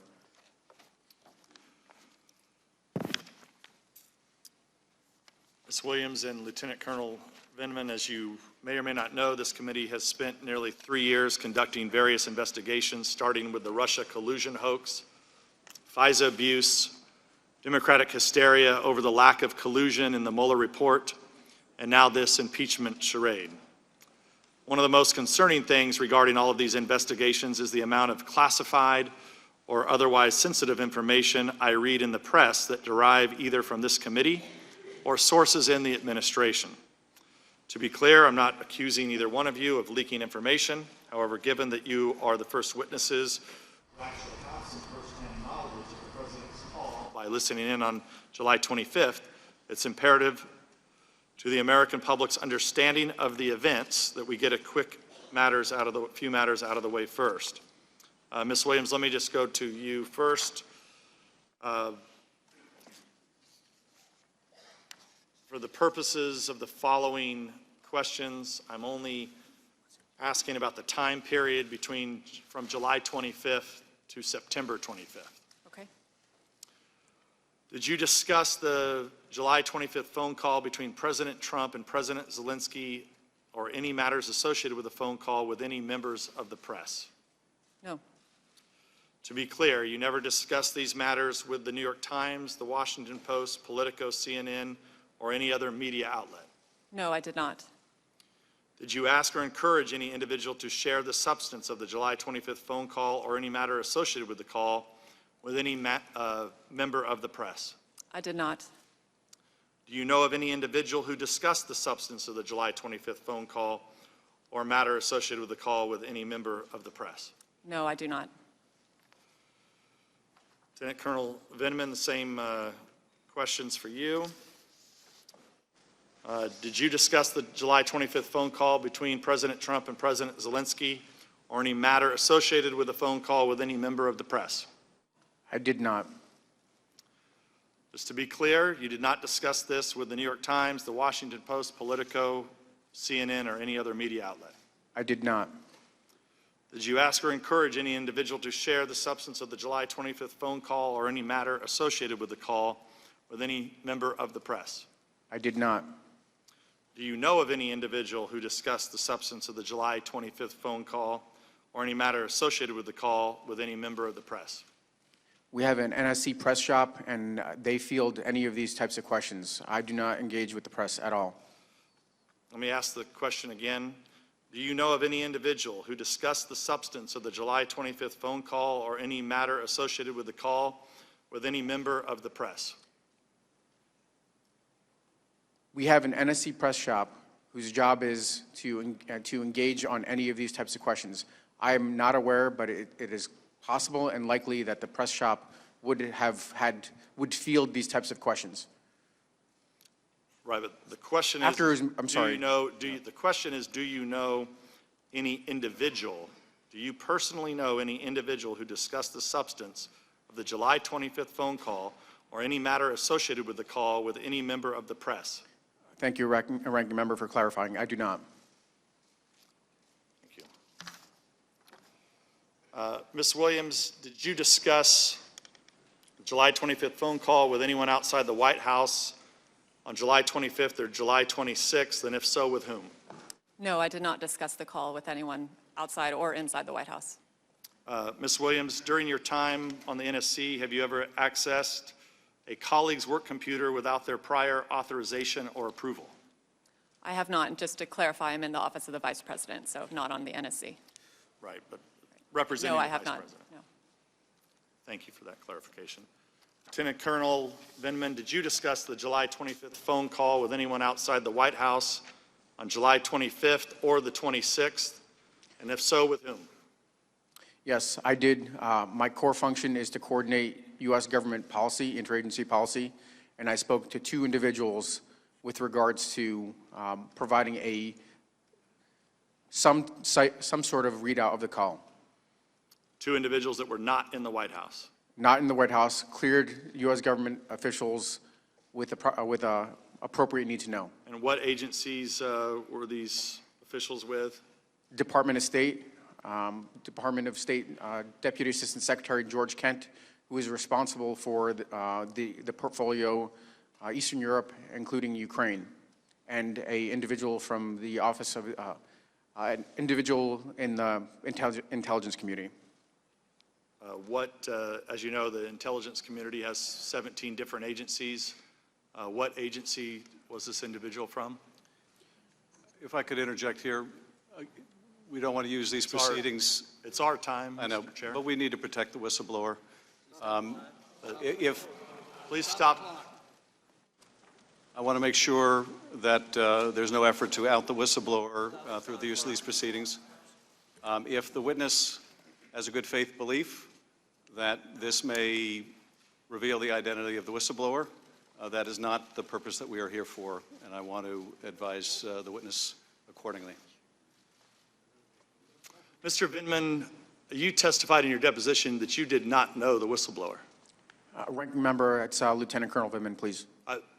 Lieutenant Colonel Vindman, you testified in the deposition that you did not know who the whistleblower was, or is. I do not know who the whistleblower is. That is So how correct. is it possible for you to name these people and then out the whistleblower? Per the advice of my counsel, I've been advised not to answer specific questions about members of the intelligence community. Are you aware that this is the Intelligence Committee that's conducting an impeachment hearing? Of course I am. Wouldn't the appropriate place for you to come to testify would be the Intelligence Committee about someone within the intelligence community? Ranking Member, per the advice of my counsel and the instructions from the chairman, I've been advised not to provide any specifics on who I've spoken to inside the intelligence community. What I can offer is that these were properly cleared individuals, or was a properly cleared individual with a need to know. Well, this is, I mean, you can plead the fifth, but you're here to answer questions, and you're here under subpoena. So you can either answer the question or you can plead the fifth. Excuse me. On behalf of my client, we are following the rule of the committee, the rule of the chair with regard to this issue, and this does not call for an answer that is invoking the fifth or any theoretical issue like that. We're following the ruling of the chair. Counselor, what ruling is that? If I could interject, counsel is correct. Whistleblower has the right, statutory right to anonymity. These proceedings will not be used to out the whistleblower. And I've advised my client accordingly, and he's going to follow the ruling of the chair. If there's an alternative or you want to work something out with the chair, that's up to you, Mr. Nunes. Well, we've attempted to subpoena the whistleblower to sit for a deposition. The chair has tabled that motion and then has been unwilling to recognize those motions over the last few days of this impeachment inquisition process. Well, that I'll go to Mr. Castor. Thank you, Ranking Member Nunes. The call transcript as published on September 25th is complete and accurate. Will both of you attest to that, Ms. Williams? I didn't take a word-for-word course. accounting. When I first saw the publicly released version, it looked substantively correct to me. And Colonel Vindman? I think I certainly would describe it as substantively correct. I think in your testimony, your deposition, you said very accurate? Correct. Okay. And you flagged a couple edits, Colonel Vindman. I think you had Burisma on page 4, where President Zelensky was talking about the company mentioned in the issue. I'm sorry, could you say that I question believe in again? your testimony you explained that you offered an edit that on page 4 of the transcript that was ultimately published, you thought President Zelensky mentioned the word Burisma. Oh, I had it in my notes. I know that's what he said, yes. Okay. And Ms. Williams, and that was on page 4, correct? Correct. And Ms. Williams, I believe after your deposition, you went back and checked your notes, and you had President Zelensky using the term Burisma as well. Is that correct? That's correct. But that came up on a different part of the transcript than what Colonel Vindman was relating to, correct? Yes, I believe so.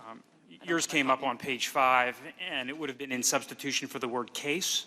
That's right. That's where I have it in my notes. Okay. Colonel Vindman, we've had some discussion earlier today and also at your deposition about whether the president had a demand for President Zelensky. And, you know, I suggested to you in the deposition that the president's words are in fact ambiguous. And he uses some phrases that certainly could be characterized as hedging. On page 3, in the first paragraph, he talks about whatever you can do. He talks about if that's possible. On page 4, he mentions if you could speak to him. He's talking about the Attorney General. or Rudy Giuliani. And then at the end of the first paragraph on page 4, he says, whatever you can do. The president also says, if you can look into it. And I asked you during your deposition whether you saw or acknowledged the fact that certain people could read that to be ambiguous. And I said, correct, yes. And I believe you said, I think people want to hear what they have already preconceived. Is that what you testified? Actually, if I could ask for just a page site, 256. 256 Yeah. and a line. Thank you. Just a minute, please. And Just a minute, please.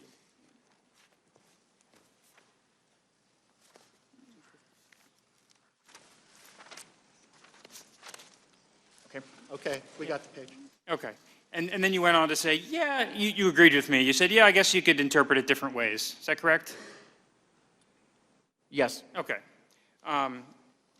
Turning attention to the preparation of the transcript, that followed in the ordinary process, correct? so I think it followed the appropriate process in terms of making sure that eventually it came around for clearances, for accuracy, Okay. but it was in a different system, so. Well, I'll get to that in a second. That relates to the storage of it. You had some concerns. Mr. Morrison articulated his concerns about if the transcript was leaked out. And I think both you and Mr. Morrison agreed that it needed to be protected. Just a correction, I don't think it was Mr. Morrison. It was Mr. Eisenberg, right? Mr. Morrison testified at his deposition. Okay, we don't have that in front of us. If you can give us that, we'll take a look. Yeah, I think in this, but I could say for myself, there were, Okay. the concerns about leaks seemed valid, and I wasn't particularly critical. I thought this was sensitive, and I was not going to question Okay. the attorney's judgment on that. Right. And even on the code word server, you had access to it. Yes, So at no point in time during the course of your official duties were you denied access to this information. correct. Is that correct?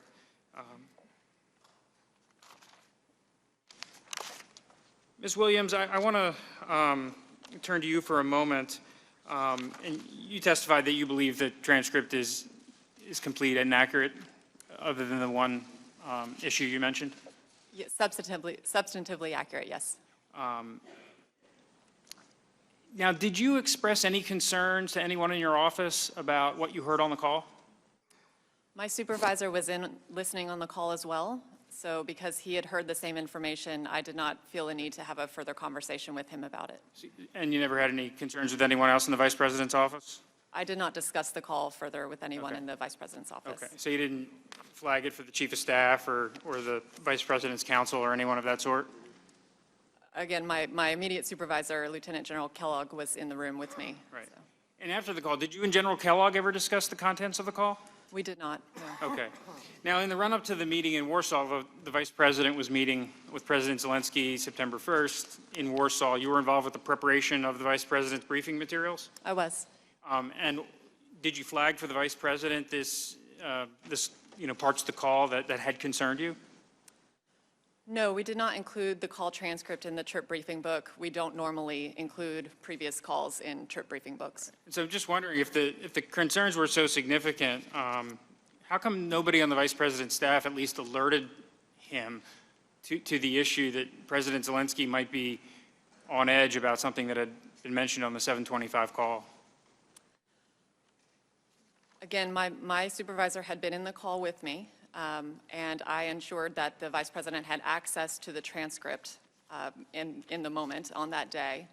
As we were preparing for the September meeting with President Zelensky, the more immediate issue at hand was 2 days prior, the news had broken about the hold on the security assistance. So we were much more focused on the discussion that was likely to occur about the hold on security assistance for that meeting. And to your recollection, you were in the meeting with President Zelensky and Vice President Pence? I was. And Burisma didn't come up, or the Bidens, or No. any of these investigations? No, I did not. Colonel Vindman, you testified that the President has longstanding concerns about corruption in Ukraine, correct? I don't recall, but there are concerns. There are broad concerns about corruption, yes. But you would agree that if the U.S. is giving hundreds of millions of dollars to a foreign nation that has a corruption problem. That's certainly something that the U.S. government officials and the president would want to be concerned about. Yes. And if a foreign country has a problem with oligarchs taking money, taking U.S. taxpayer dollars, that's something that the president ought to be concerned about in advance of dispensing the aid? Yes. And I believe you did testify that corruption is endemic in Ukraine? Correct.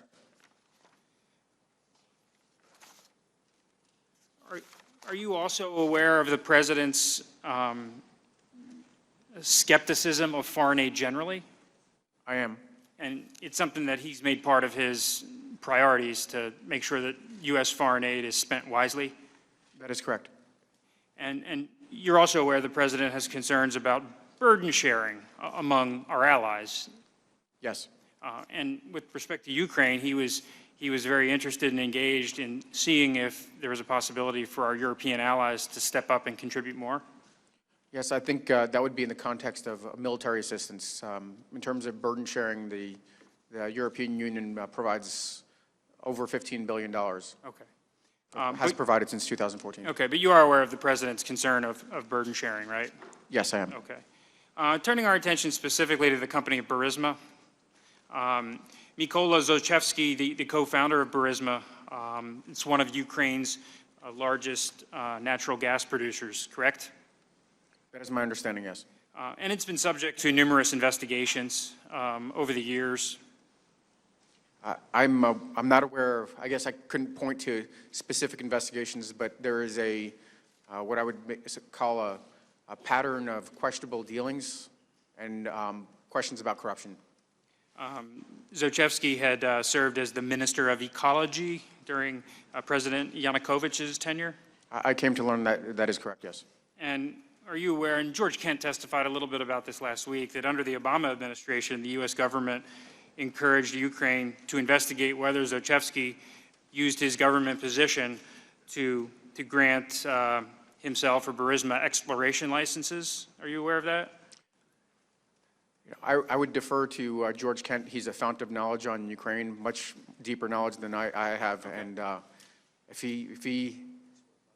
if he attested to that, then I'd take his word for it. And he testified that the U.S., along with the United Kingdom, was engaged in trying to recoup about $23 million in taxpayer dollars from Zlochevsky and the Burisma entity? I understand he testified that, yes. Correct. Okay.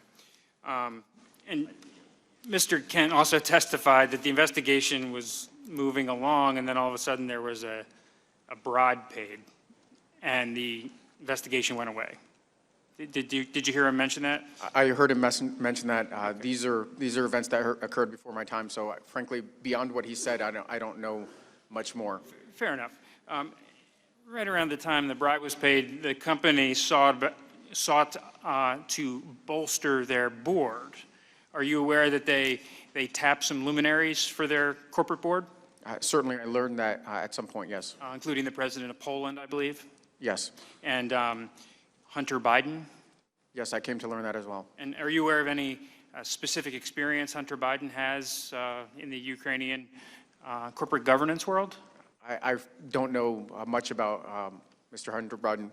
And we talked a little bit about, at your deposition, about whether Mr. Biden was qualified to serve on this board.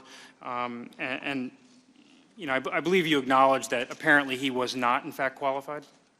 As far as I can tell, he didn't seem to be, but like I said, I don't know his qualifications. Okay. And Ms. Williams, I want to turn our attention to the inaugural trip. Okay. At one point, the Vice President and the Vice President's office was focusing on attending that, correct? That's right. And it's somewhat complicated because, as I understand it, the White House doesn't want the President and the Vice President to be out of the country at the same time? Yes, that's correct. And during the time frame, the President was in Japan. I believe he was in Japan May 24th to 28th. And then he returned to Europe for the D-Day ceremonies, June 2nd to 7th. And I think you told us that there was a window you provided of 4 days at the end of May, that if the Vice President was going to attend the inauguration, it had to be the 29th, 30th, 31st, or 1st? Our embassy in Kyiv had been in discussions with the with President Zelensky's team. And as we had learned, obviously, the Ukrainian parliament was not going to come back into session until mid-May, and so we wouldn't know formally what the date would be. But we understood that the initial thinking was that they were looking at dates at the end of May, and so honing in on that time frame, we were aware of President Trump's plan to travel on either end, and so that's why we advised the Ukrainians that if Vice President Pence were to be able to participate, the only really available days would be May 30th, May 31st, or June 1st. Okay, and before the vice president travels to a foreign nation, you have to send the Secret Service, do advance work, book hotels, and it's a relatively involved preparation experience, right? That's correct. And do you know if the Secret Service ever deployed, booked hotels or anything of that sort?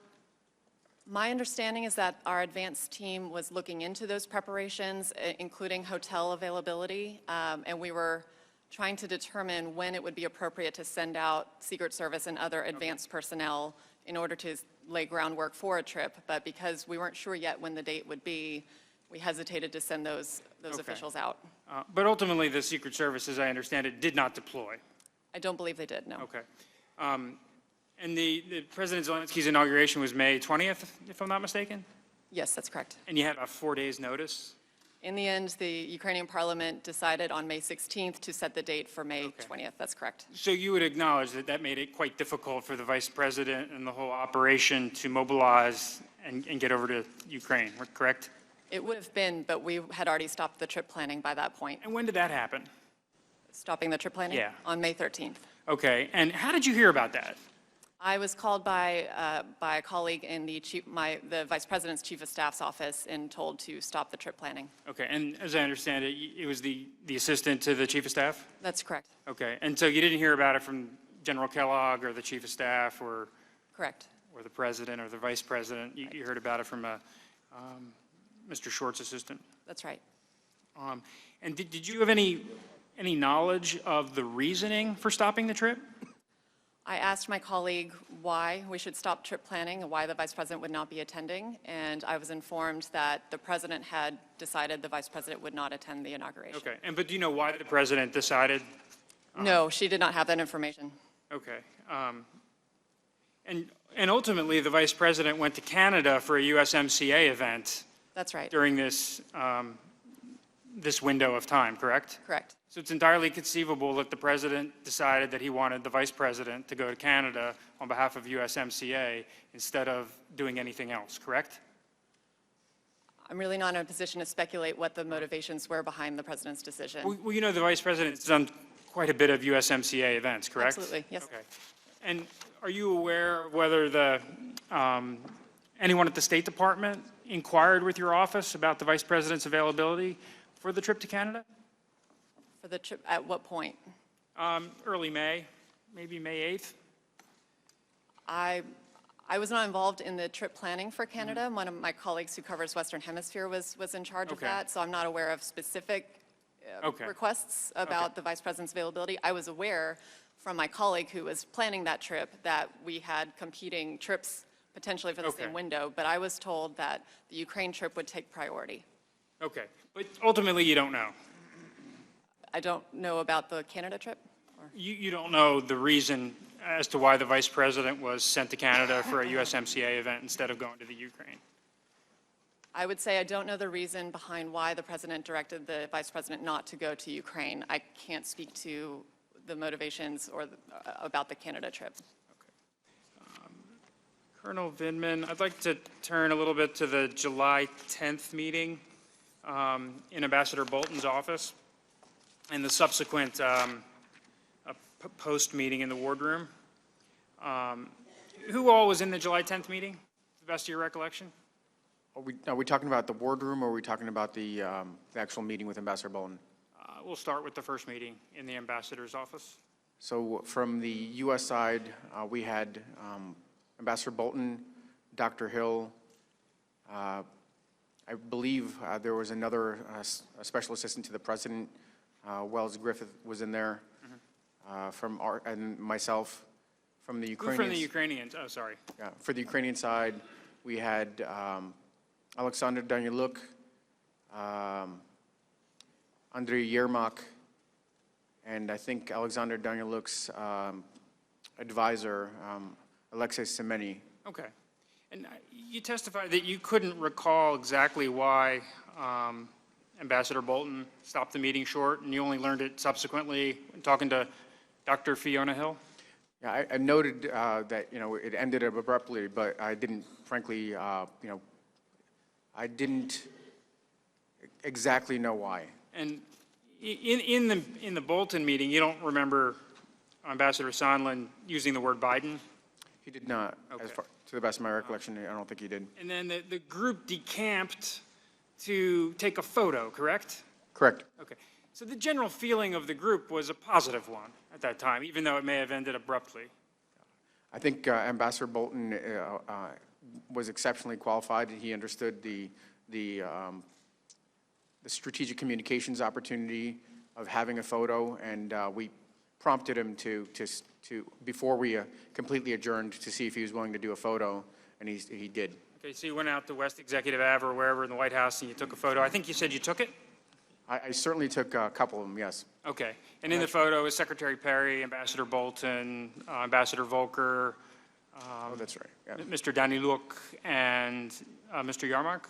Yes, and I apologize, when I was running through the U.S. side, of course, Ambassador Bolton, Volker, and Sondland were there, and Secretary Perry was there. Okay. Now, you testified that before the July 10th meeting, you had developed concerns about the narrative, involving Rudy Giuliani. Is that correct? That is correct. And had you heard like a firsthand account from anyone on the inside, or had you just been following news accounts?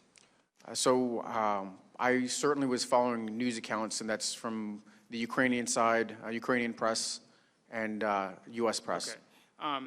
And my colleagues in the interagency also were concerned about this, as this had started in the March timeframe, kind of emanating from the John Solomon story all the way through. So there had been ongoing conversations, so several different sources, Councilman.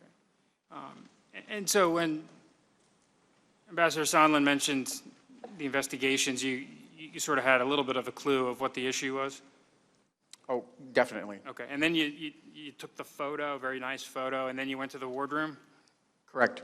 And do you remember, I think you conceded to us that you had a hard time remembering exactly what was said in the wardroom. Again, it's 4 months ago. It's hard to be precise about whether Sondland, what specific words he used, whether he used Burisma, 2016 investigations. Yeah, so I believe it's in the deposition, the three elements, Burisma, Biden's, and the 2016 elections were all mentioned. In the wardroom? Correct. I think we can maybe go back to this, but I think on page 64 of your testimony, you told us that you don't remember him using 2016 in the wardroom? I believe that I actually followed up, and because this question was asked multiple times, I said that all three elements were in there, so Okay, maybe so you picked out a when we point asked the where I didn't. question, it sort of refreshed your recollection? Yes, I guess that's a Okay. term now. There was some discussion of, whether when Mr. Morrison took over the portfolio for Dr. Hill, whether you were sidelined at all. Did you feel like you were? So I certainly was excluded or didn't participate in the trip to Ukraine, Moldova, Belarus at the end of August. And I wasn't initially, before it changed from a POTUS trip to a vice president trip to Warsaw, I wasn't participating in that one. So I didn't miss that, no. Okay. Did you express any concerns to Mr. Morrison about why you weren't included on those trips? So Mr. Morrison, I was on leave, I was supposed to be on leave from the 3rd of August through about the 16th or so of August, and he called me and asked me to return. There was obviously high priority travel to the region. He needed my assistance to help plan for it, and in asking me to return early from leave, which I take infrequently, I assumed that I'd be going on the trip. So when I was After returning from leave early, when I was told I wasn't going, I inquired about it, correct. Okay. And what feedback did he give you? He initially told me that the aircraft that was acquired, the Mil Air, was too small and there wasn't enough room. Had you ever had any discussions with Mr. Morrison about concerns that he or Dr. Hill had with your judgment? Did I ever have any conversations with Mr. Morrison about it? No. Okay. Did Mr. Morrison ever express concerns to you that he thought maybe you weren't following the chain of command in all instances? He did not. And did Dr. Hill or Mr. Morrison ever ask you questions about whether you were trying to access information outside of your lane? They did not. And another, aspect of the Ukraine portfolio that you were not a part of were some of the communications Mr. Morrison was having with Ambassador Taylor. Correct. And did you ever express concern that he was leaving you off those calls? Well, certainly it was concerning. He had just come on board. He didn't have the, he wasn't steeped in all the items that we were working on, including the policy that we developed over the preceding months.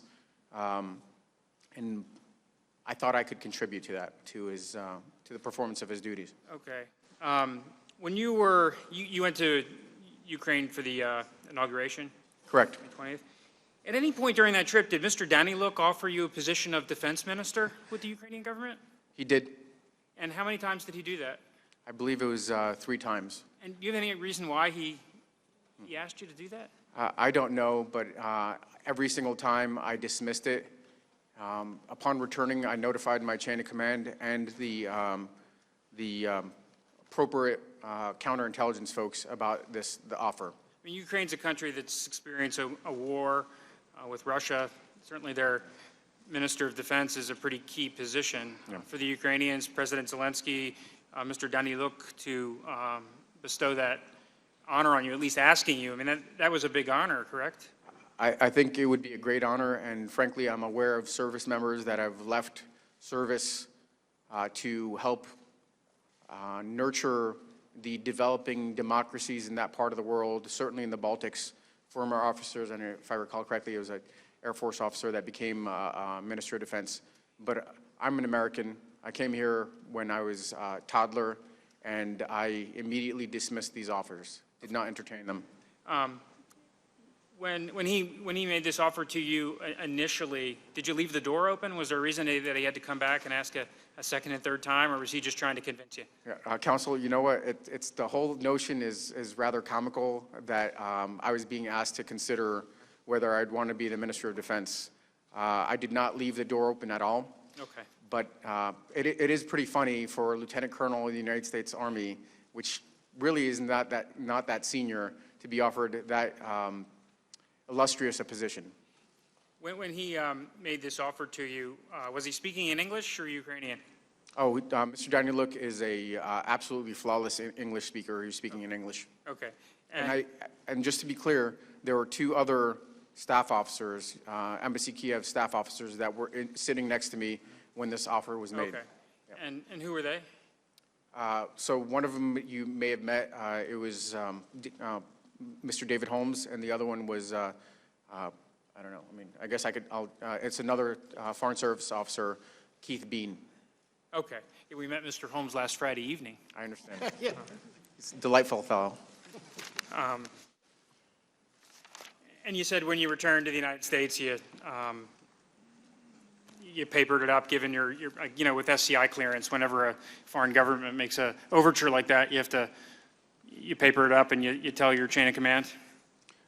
I did, but I also don't know if I fully entertained it as a legitimate offer. I was just making sure that I did the right thing in terms of reporting, yes. Okay. And did any of your supervisors, Dr. Hill at the time, or Dr. Kupperman or Ambassador Bolton ever follow up with you about that? It's rather significant. Yeah. The Ukrainians offered you the post of defense minister. Did you tell anyone in your chain of command about it? After I spoke to, and I believe the deputy, our deputy senior director, John Areth, was there. I Once I mentioned it to both of them, I don't believe there was ever a follow-up discussion. Okay. So it never came up with Dr. Kupperman or Dr. Hill? Following that conversation I had with Dr. Hill, I don't believe there was a subsequent conversation, and I don't recall ever having a conversation with Dr. Kupperman about it. Okay, and did you brief Director Morrison when he came on board? No, I completely forgot about it. Okay. And subsequent to the May trip, did Mr. Danny Luke ever ask you to reconsider? Were there any other offers? No. When he visited for the July 10th meeting with Ambassador Bolton, did it come up again? It never came up again. Okay. And did you ever think that possibly if this information was, got out, that it might create at least the perception of a conflict, that the Ukrainians thought so highly of you to offer you the defense ministry post, on one hand, but on the other hand, you're responsible for Ukrainian policy at the National Security Council? So frankly, it's more important about what my American leadership, my American chain of command thinks than any of the, and these are honorable people. I'm not sure if he meant it as a joke or not, but it's much more important what my civilian White House National Security Council chain of command thinks more so than anybody else. And frankly, if they were concerned about me being able to continue my duties, Of course. they would have brought that to my attention. Dr. Hill stayed on for several more months, and we could continue to work to advance U.S. policy. Okay. And during the times relevant of the committee's investigation, did you have any communications with Mr. Yarmouk or Danny Look outside of the July 10th meeting? I recall a courtesy note from Mr. Yermak within days of his return to July, in which he wanted to preserve an open channel communication, and I said, please feel free to contact me with any concerns. And were you following this?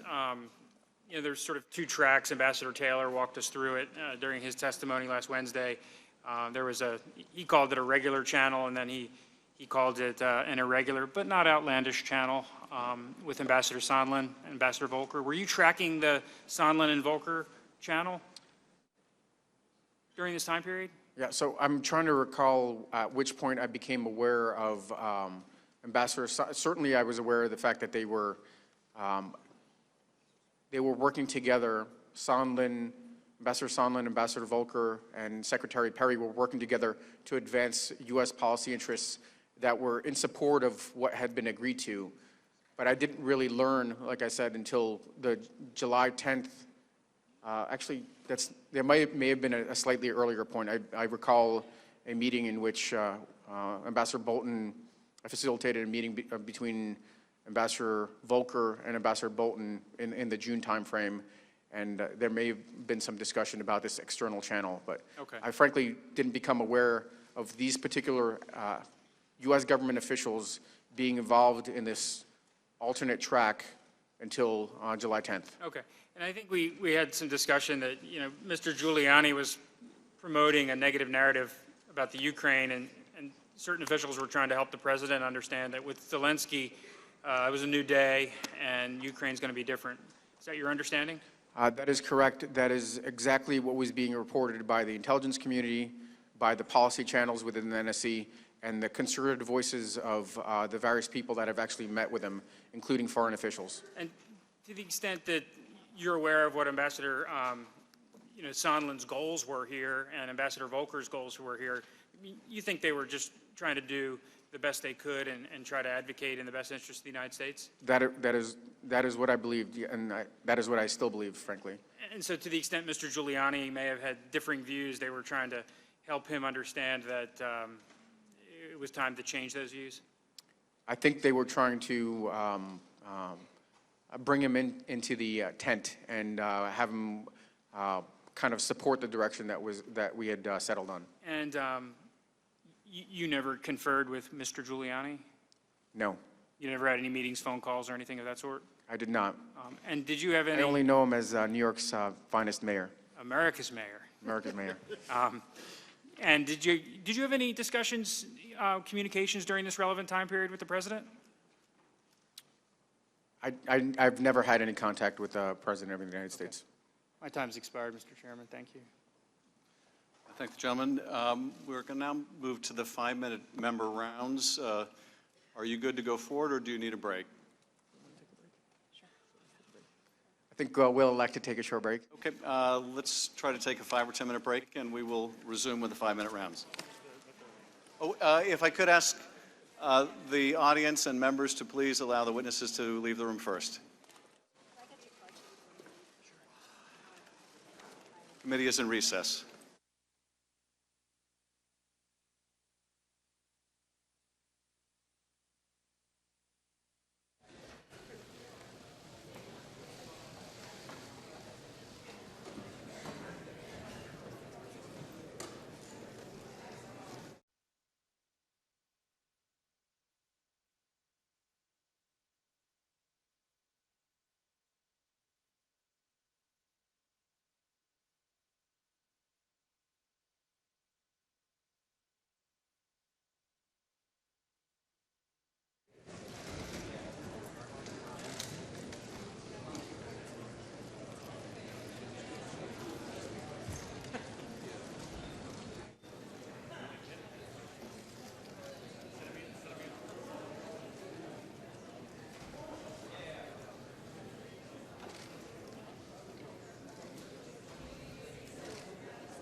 Sure.